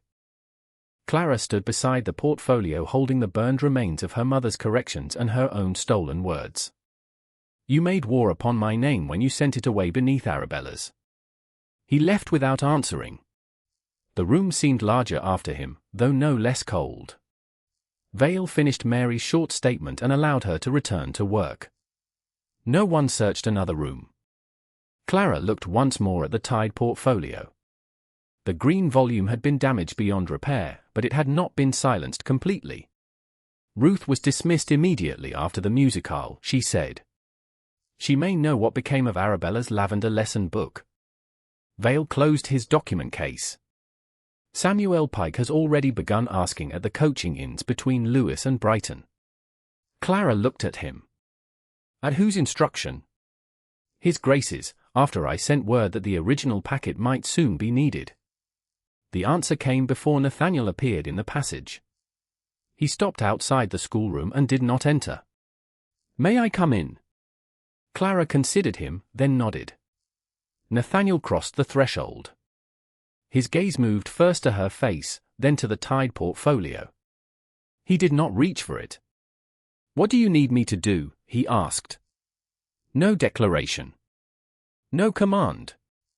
Clara rested one hand over the brass wren seal inside her reticule. "Keep the 12 originals sealed. Make no public statement. Samuel Pike may continue asking after Ruth, but no one is to compel her to return." "Agreed. If she has the lesson book, she must choose to surrender it." "Agreed." Nathaniel looked toward the portfolio again. "Is anything legible?" "Enough." Clara's voice lowered. And enough was lost. He did not tell her the loss could be repaired. He did not offer comfort as a substitute for truth. "Then I am sorry for what cannot be restored," he said. The words entered the room without claiming it. Clara met his eyes. "Begin with the Brighton Road," she said. "Ruth may be the only person who knows whether Arabella's lesson survived." Samuel Pike found Ruth Hale shortly after 9 on the morning of the 20th of May, standing beneath the sign of the White Hart with a travelling bag at her feet and a coach ticket clenched in one gloved hand.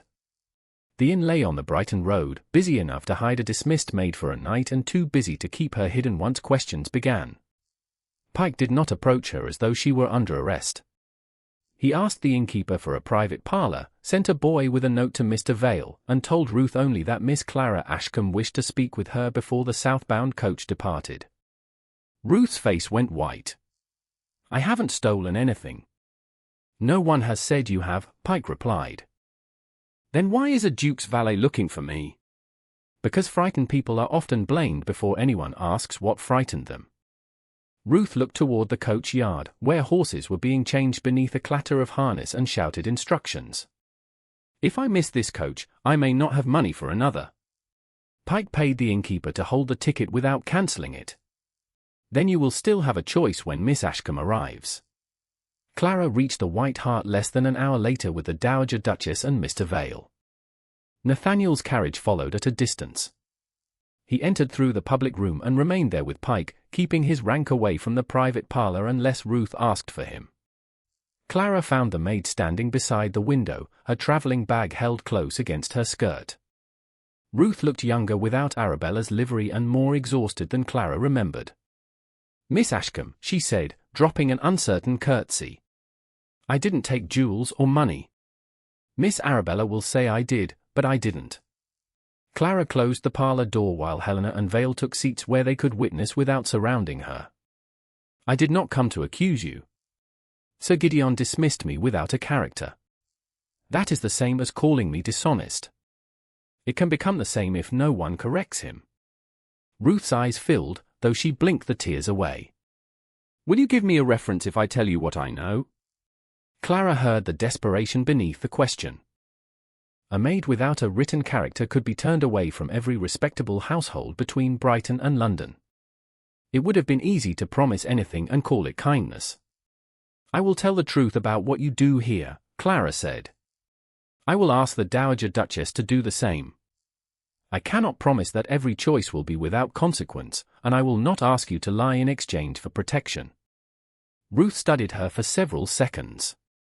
That's more than Miss Arabella offered. She set the travelling bag on the table and opened the buckles. Beneath two folded shifts and a linen cap lay the lavender silk lesson book. The cover was creased where Ruth had hidden it tightly, but no page had been torn or burned. Clara did not reach for it. Was this given to you? Yes, miss. After the musicale.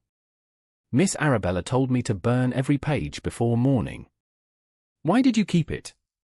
Ruth pressed both hands against the table. Because Sir Gideon said fear was useful while it remained stronger than conscience. I thought if I burned the book, fear would be the only thing left. Vale leaned forward slightly. Will you tell us what you heard before Miss Arabella gave it to you? Ruth described the dressing room, the folding screen, and Sir Gideon's brief instructions. She repeated his words carefully. If Clara challenged the dates, Arabella was to say they had been altered.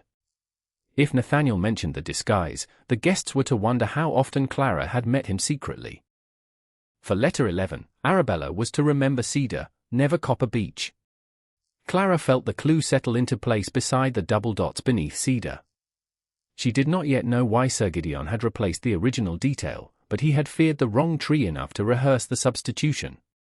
Did he explain what Copper Beech meant? Clara asked.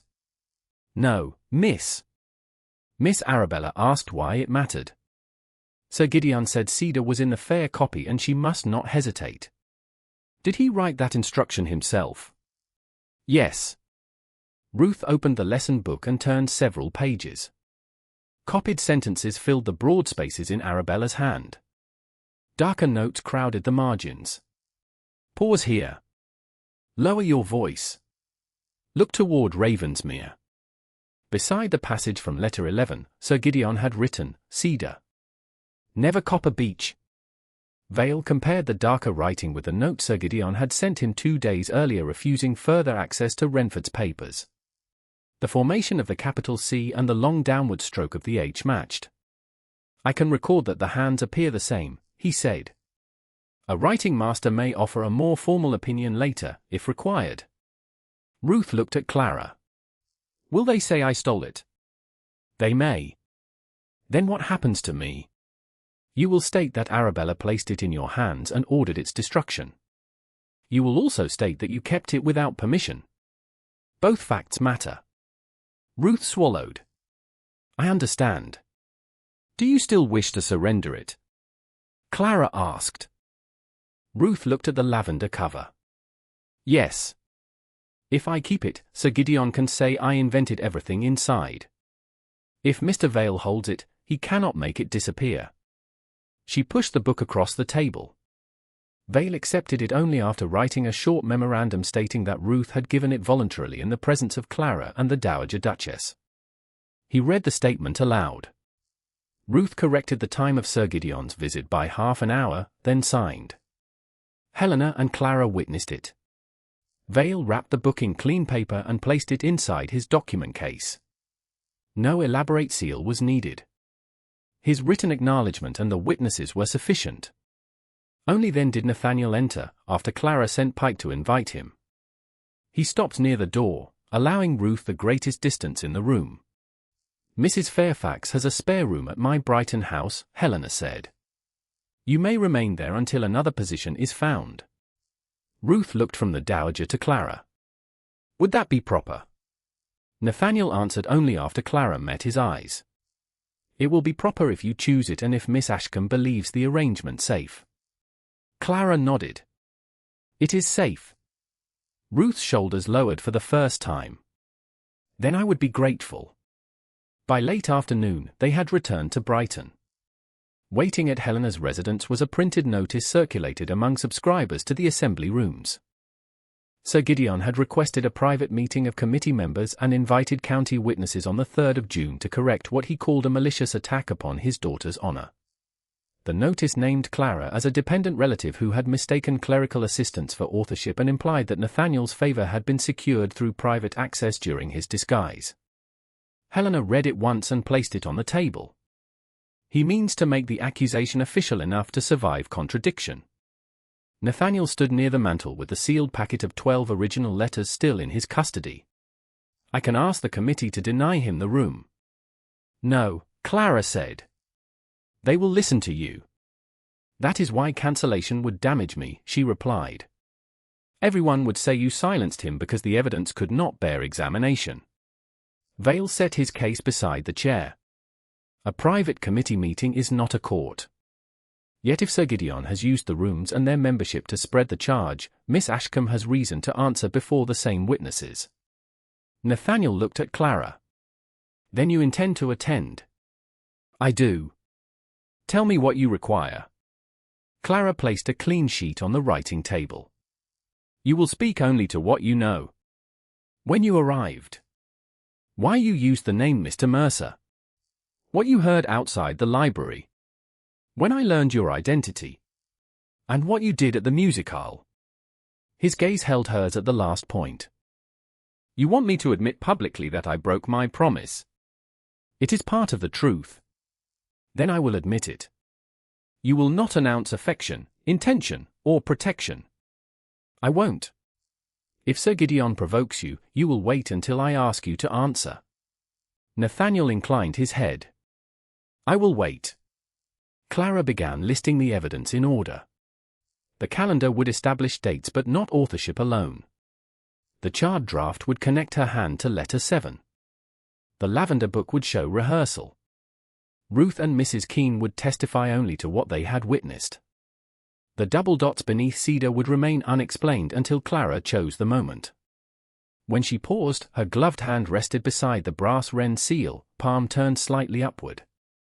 Nathaniel saw it. He did not assume. Only when she left it there did he cross the small distance and touch the back of her hand with 2 fingers. The contact was light and brief. Clara did not withdraw. This is not forgiveness, she said. I know. It is not a promise. I know that too. He removed his hand first. A servant entered with an unsealed note addressed to Clara in Arabella's hand. The message contained one sentence. Let us see whose voice Ravensmere recognizes when the room is watching. Clara folded the note and placed it beneath the evidence list.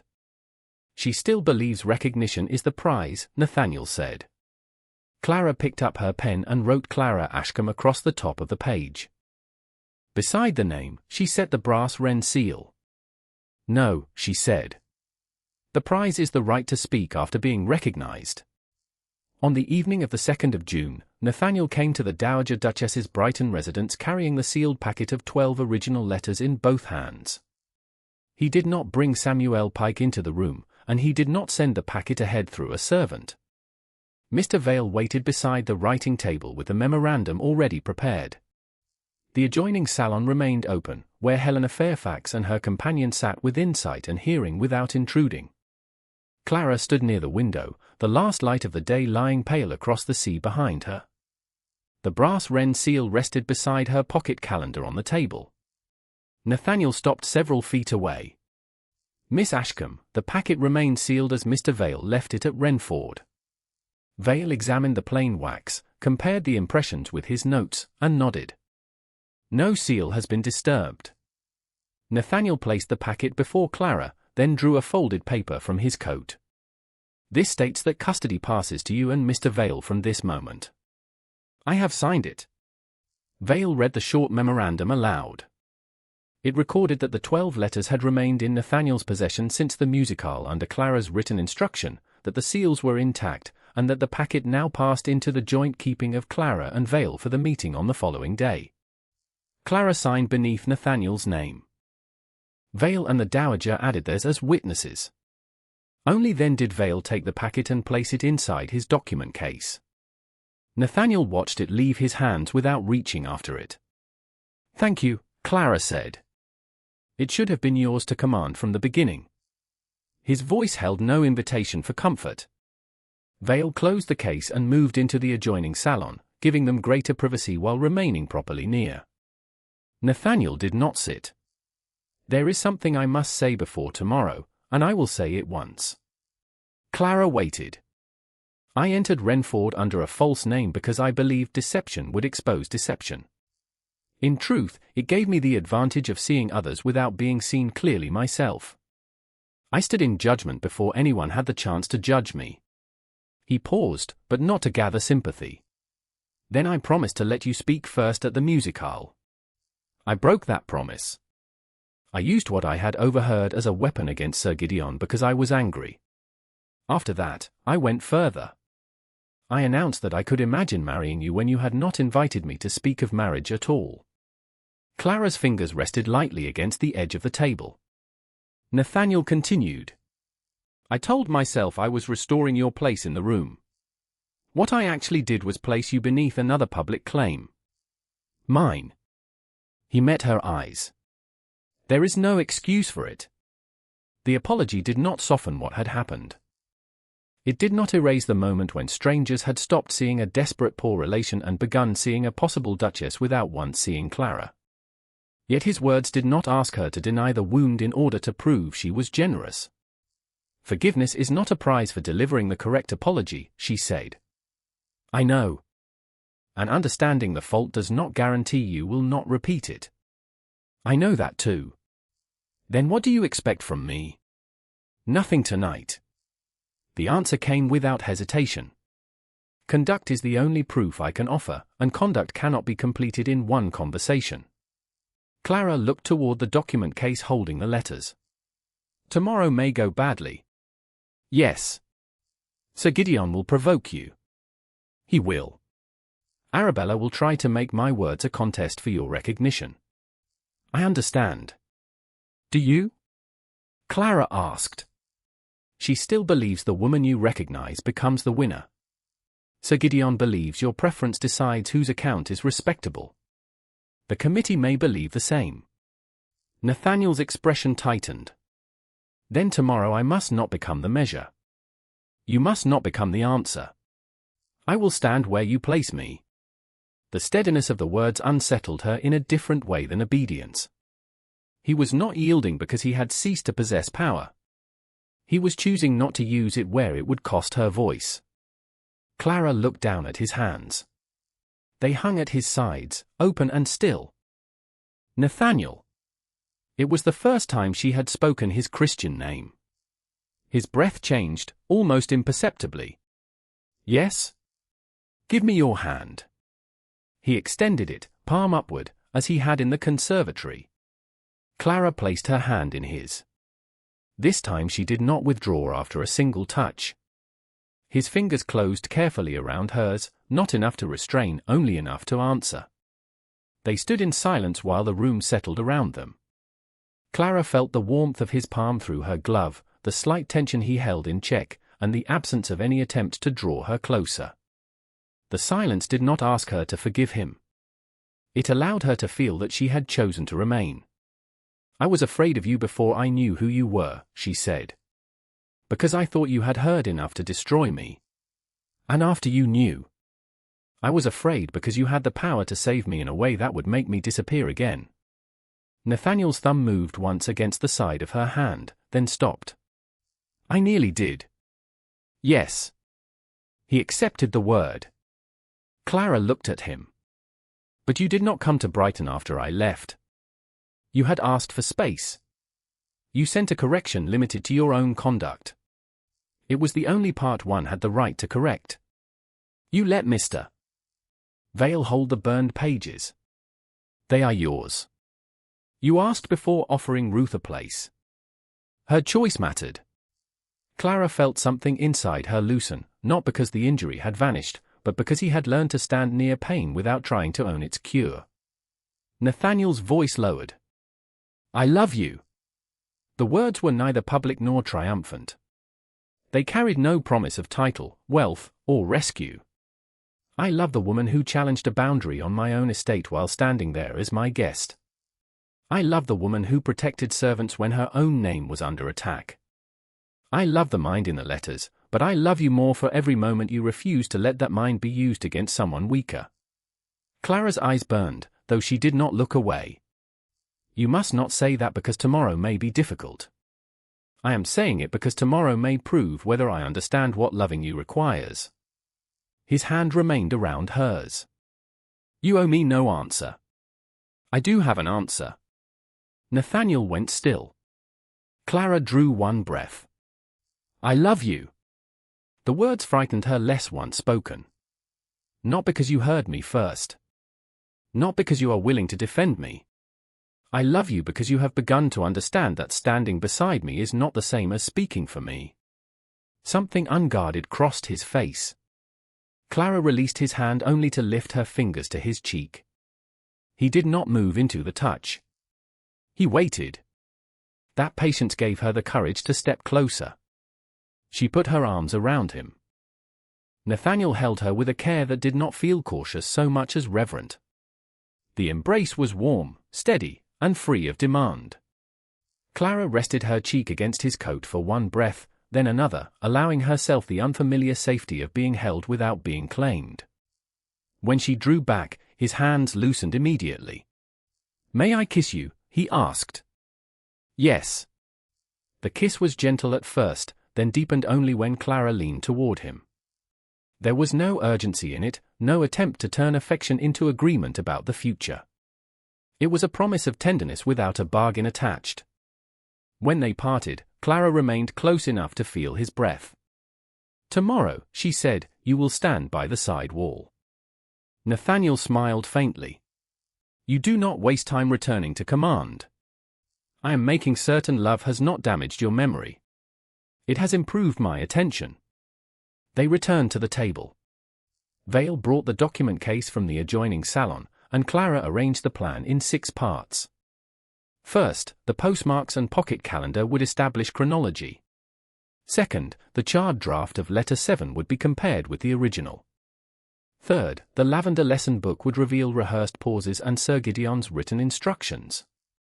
Fourth, Ruth and Mrs. Keene would speak only to what each had witnessed.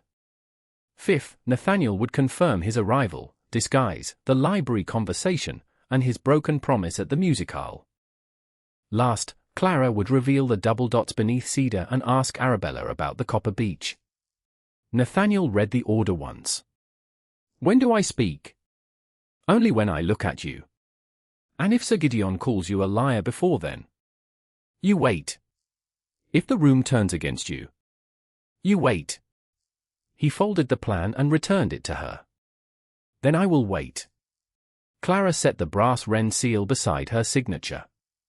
Tomorrow, the room would hear her words, her evidence, and her name. The man she loved would be there. For the first time, his presence did not threaten to become louder than her voice. On the afternoon of the 3rd of June, the private meeting at the Brighton subscription rooms began beneath painted ceilings, tall mirrors, and the attentive silence of people who had come expecting scandal to arrange itself neatly before them. Committee members occupied the front row. Behind them sat subscribers from Sussex, several county families who had attended the Wrenford musicale, and a small number of invited witnesses. It was not a court, though Sir Gideon had dressed the occasion with enough ceremony to imitate one. He stood beside Arabella near the central table, composed in dark blue, with the injured dignity of a man who believed confidence could become evidence if displayed before the correct audience.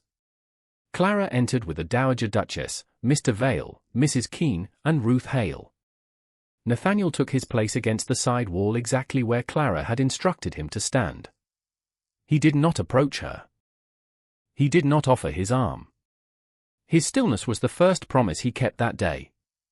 The chairman, Mr. Alderton, a careful gentleman with silver hair and little appetite for impropriety, opened the meeting.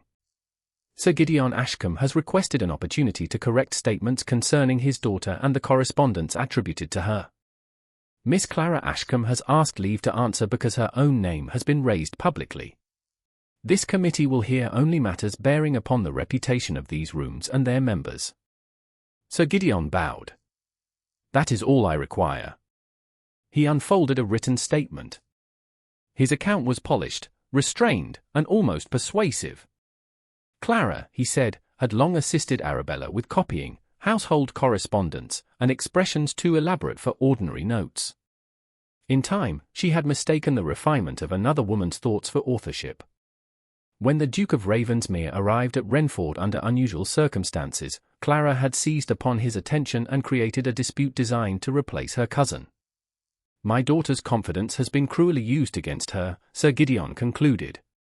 A dependent relative, encouraged by ducal favour, now asks society to believe that every sentiment passed through her hand began in her heart. Arabella lowered her eyes at the proper moment. The thoughts were mine, she said. Clara improved the phrasing. I trusted her. That was my error. Mr. Alderton turned to Clara. Miss Ashcombe, you may answer. Clara walked to the table carrying no speech. Vale placed the document case beside her. The room watched for Nathaniel to move. He did not. Clara began with the dates. The first letter left Wrenford on the 12th of January. The 7th left in March. The 11th was written before the end of April. She opened her pocket calendar and showed the recorded dates. Sir Gideon smiled faintly. A private calendar can be altered. Yes, Clara said. Which is why it is not offered alone. Vale produced the outer covers bearing postmarks. Each date matched Clara's record. Nathaniel remained silent until Clara looked toward him. Only then did he speak from the side wall. I did not enter Wrenford House in any name before the morning of the 7th of May. Mr. Alderton glanced at the notice already circulated under Nathaniel's signature. You confirm there was no earlier meeting? None. And Miss Ashcombe did not know your identity when you arrived? She did not. Clara turned back to Sir Gideon. Then I could not have begun writing the letters after secretly meeting the disguised Duke.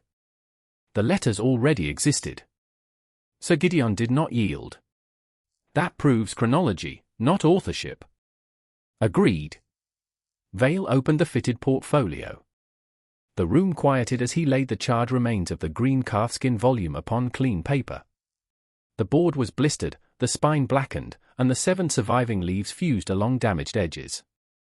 Nothing about the object suggested theatrical invention.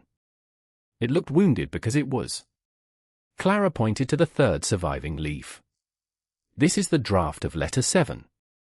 Vale opened the sealed packet of originals and placed the 7th letter beside it. The handwriting matched. So did the date and the correction from endure to remain. Arabella looked at the page but did not step closer. Clara copied my ideas into drafts, she said. That is what I have already explained.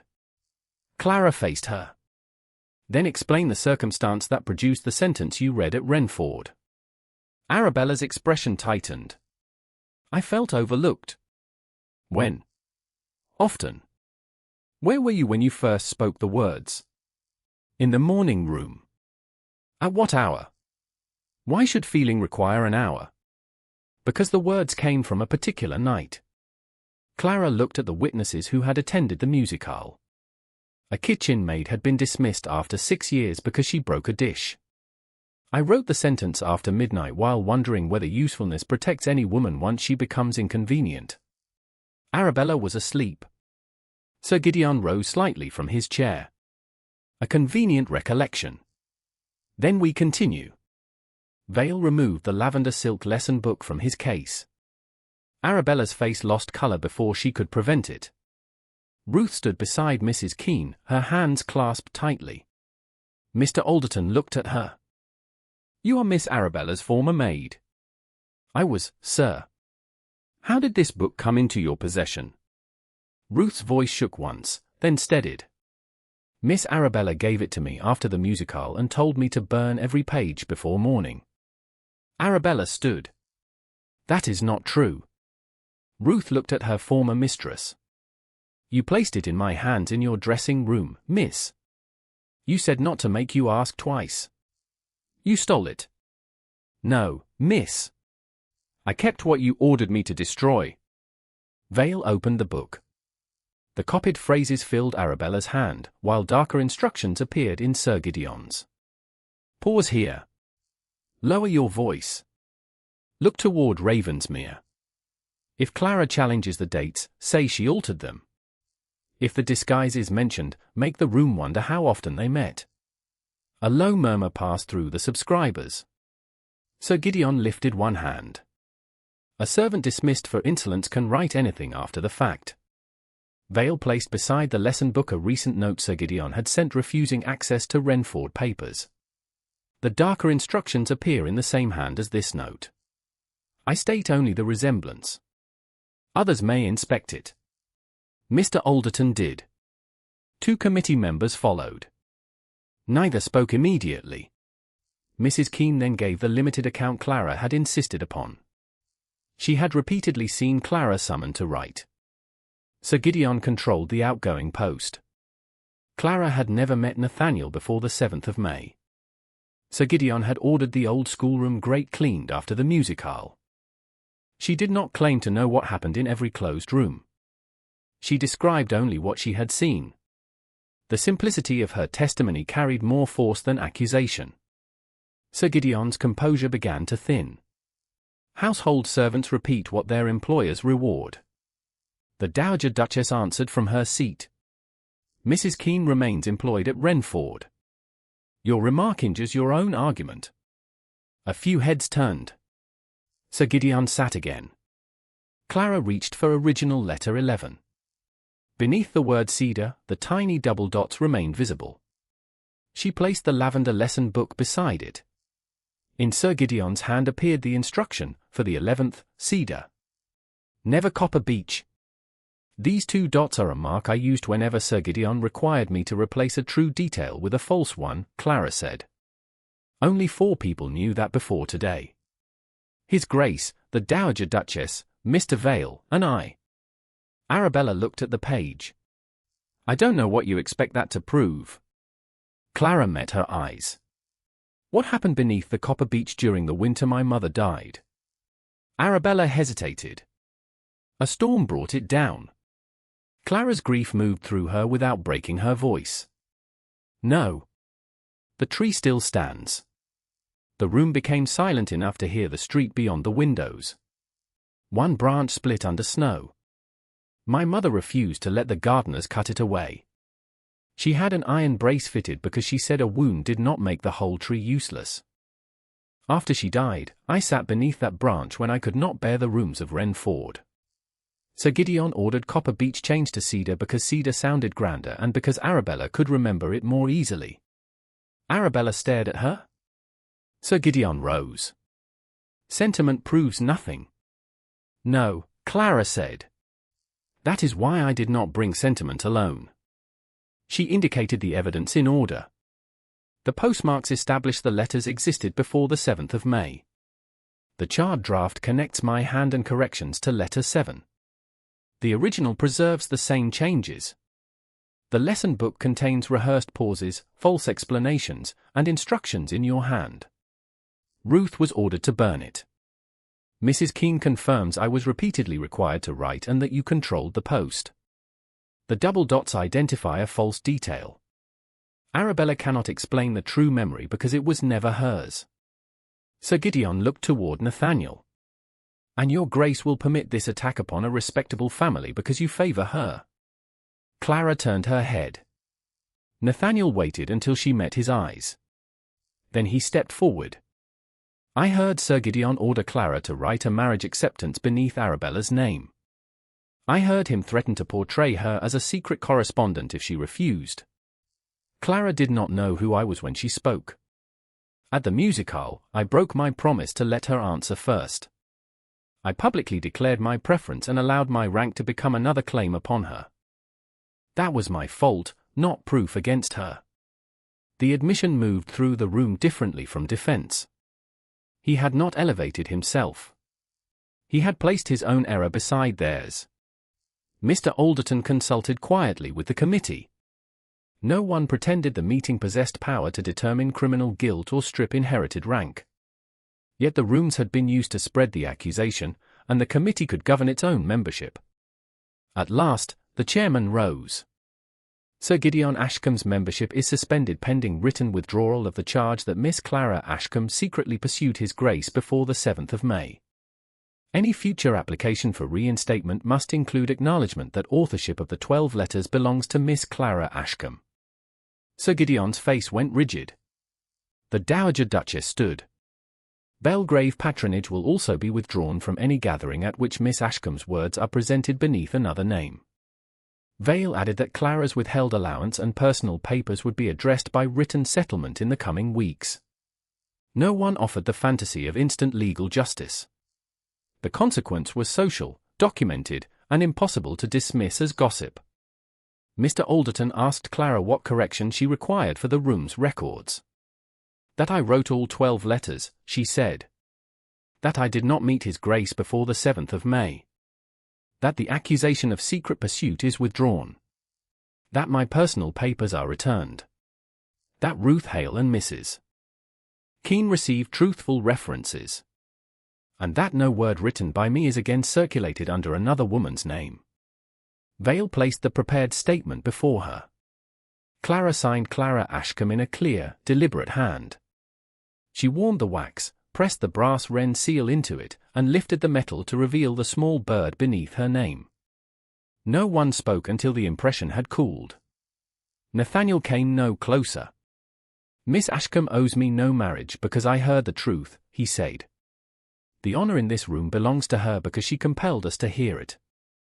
Outside the subscription rooms, carriages waited in the late afternoon light. Nathaniel joined Clara at the top of the steps but did not offer direction. Where do you wish to go? He asked. Clara looked toward the open brightness of the sea. Somewhere no one is waiting for my decision except me. Nathaniel bowed. Then I will not ask for it today. By late September, nearly 4 months had passed since the meeting in Brighton, and Clara had learned that justice rarely arrived as one shining event. It came in letters, witnessed agreements, returned keys, and names restored line by line. Sir Gideon resigned from the subscription room committee before its review was completed. He kept his baronetcy and Wrenford House, but invitations that had once arrived without question became scarce. Mr. Vale negotiated the return of Clara's personal papers and a written settlement for the allowance Sir Gideon had withheld. The money would be repaid gradually, not presented as generosity. Arabella signed a formal retraction acknowledging that Clara had written all 12 letters. Soon afterward, she went to live with her mother's sister in Hampshire, where no duke waited to reward a borrowed voice. Ruth Hale received truthful references from Clara and the Dowager Duchess and entered the household of a widowed lady in Brighton. Mrs. Keene remained at Wrenford after requiring, in writing, that no servant be dismissed without wages owed and a clear account of the cause. Sir Gideon accepted the condition because losing another respected servant would have advertised his defeat more loudly than compliance. The charred green volume rested at Belgrave Park in a fitted portfolio under Clara's control. 7 damaged leaves survived. No binder promised to restore what fire had taken. The blistered board, blackened spine, and fused edges remained exactly as they had been found. Clara no longer looked at the ruin and imagined failure. It had survived enough to speak. So had she. Nathaniel did not ask for an answer during those months. He called when expected, left when propriety required, and wrote beneath his own name without hiding questions inside compliments. They walked beside the sea with Helena or a companion several paces behind. They discussed estate petitions, neglected tenants, books neither of them admired, and the strange relief of disagreeing without punishment. Clara answered when she wished. When she did not, Nathaniel allowed silence to remain silence. On one September afternoon at Belgrave, he brought her a draft of new instructions for the estate office. Every petition submitted by a tenant or servant would receive a written acknowledgement, and no steward could discard one without recording the reason. Clara read the pages in the morning room while Nathaniel waited opposite her. "This clause is wrong," she said. "Which one?" "The steward may still decide that a complaint is trivial before it reaches you. He must have some discretion. Then require him to sign his name beneath the refusal and send a copy to the petitioner." Nathaniel considered the paragraph. "That will increase correspondence." "Yes. And expose poor decisions. That is generally why powerful people dislike records." A smile touched his mouth. "You are not impressed by the burden on my clerks. Your clerks are paid. The tenant who loses a roof or a field pays more." Nathaniel took the draft, crossed out the clause, and rewrote it. He did not explain why his first version had been reasonable. He did not praise Clara for correcting him. He simply made the document better. That small act moved her more deeply than any public declaration had done. On the 29th of September, after the revised instructions had been sent to the estate office, Nathaniel asked Clara to walk with him on the sea-facing terrace. Helena remained inside the glass doors with her companion, close enough for propriety and far enough for honesty. The wind lifted the edge of Clara's shawl. Nathaniel reached toward it, then stopped. Clara caught the fabric herself and looked at him. "You remembered." "I am attempting to make memory useful." "Careful. That word has caused enough trouble." He smiled, but his expression soon became serious. "Clara, I have spent for months trying not to turn patience into persuasion. You have done tolerably well. A devastating commendation. You may survive it." "I hope to." He drew one breath. "I do not want to win an argument. I do not want gratitude for what should have been done. I want only your answer, and I will accept it." Clara felt the sea wind cool against her face. She had known this moment would come. The difference was that nothing now compelled her toward it. Her papers had been returned. Her allowance no longer depended upon Wrenford. Her reputation had been restored publicly. She had a place with Helena for as long as she wished and enough money to establish a modest household of her own. Nathaniel stood before a woman who could leave. "Will you marry me?" he asked. No witnesses leaned nearer. No guests waited to congratulate a title. No other woman's name stood beneath the question. Clara looked at the man who had first heard her through a library door, then nearly lost her because he mistook recognition for permission. He had not become powerless. He had learned that love did not require him to exercise power every time it was available. "I will," she said. Relief moved across his face, but he did not reach for her. "Why?" he asked softly. "Because I need to know whether you are choosing me or the safety I can offer." Clara stepped closer. "I am not choosing you because you heard me first. I am not choosing you because you are a duke. I am choosing you because when you failed, you learned to let my answer exist without improving it into your own." Nathaniel's eyes brightened. "Then may I kiss you?" "You may." She placed her hands against his coat and lifted her face. The kiss was warm, tender, and certain. When they parted, Clara remained within his arms by choice. "I love you," he said. "I love you too." The banns were read on 6, 13, and the 20th of October in the parish church. Sir Gideon did not attend and was not asked to give Clara away. On the 28th of October, beneath a clear autumn sky, the Dowager Duchess walked beside Clara to the church entrance. There Helena stopped. Clara crossed the final distance alone. Nathaniel waited at the altar without moving toward her until she reached him. Their wedding was dignified rather than grand. Vale attended. Mrs. Keene came from Wrenford. Ruth received leave from Brighton and stood near the rear with tears she made no effort to hide. No one read the stolen letters. No one spoke Arabella's name. After the wedding breakfast at Belgrave, Clara and Nathaniel withdrew to the morning room, where sunlight from the sea lay across the writing table. A packet rested beside the inkstand. Inside was an essay Clara had written about authority, memory, and the moral cost of speaking for those who were present but unheard.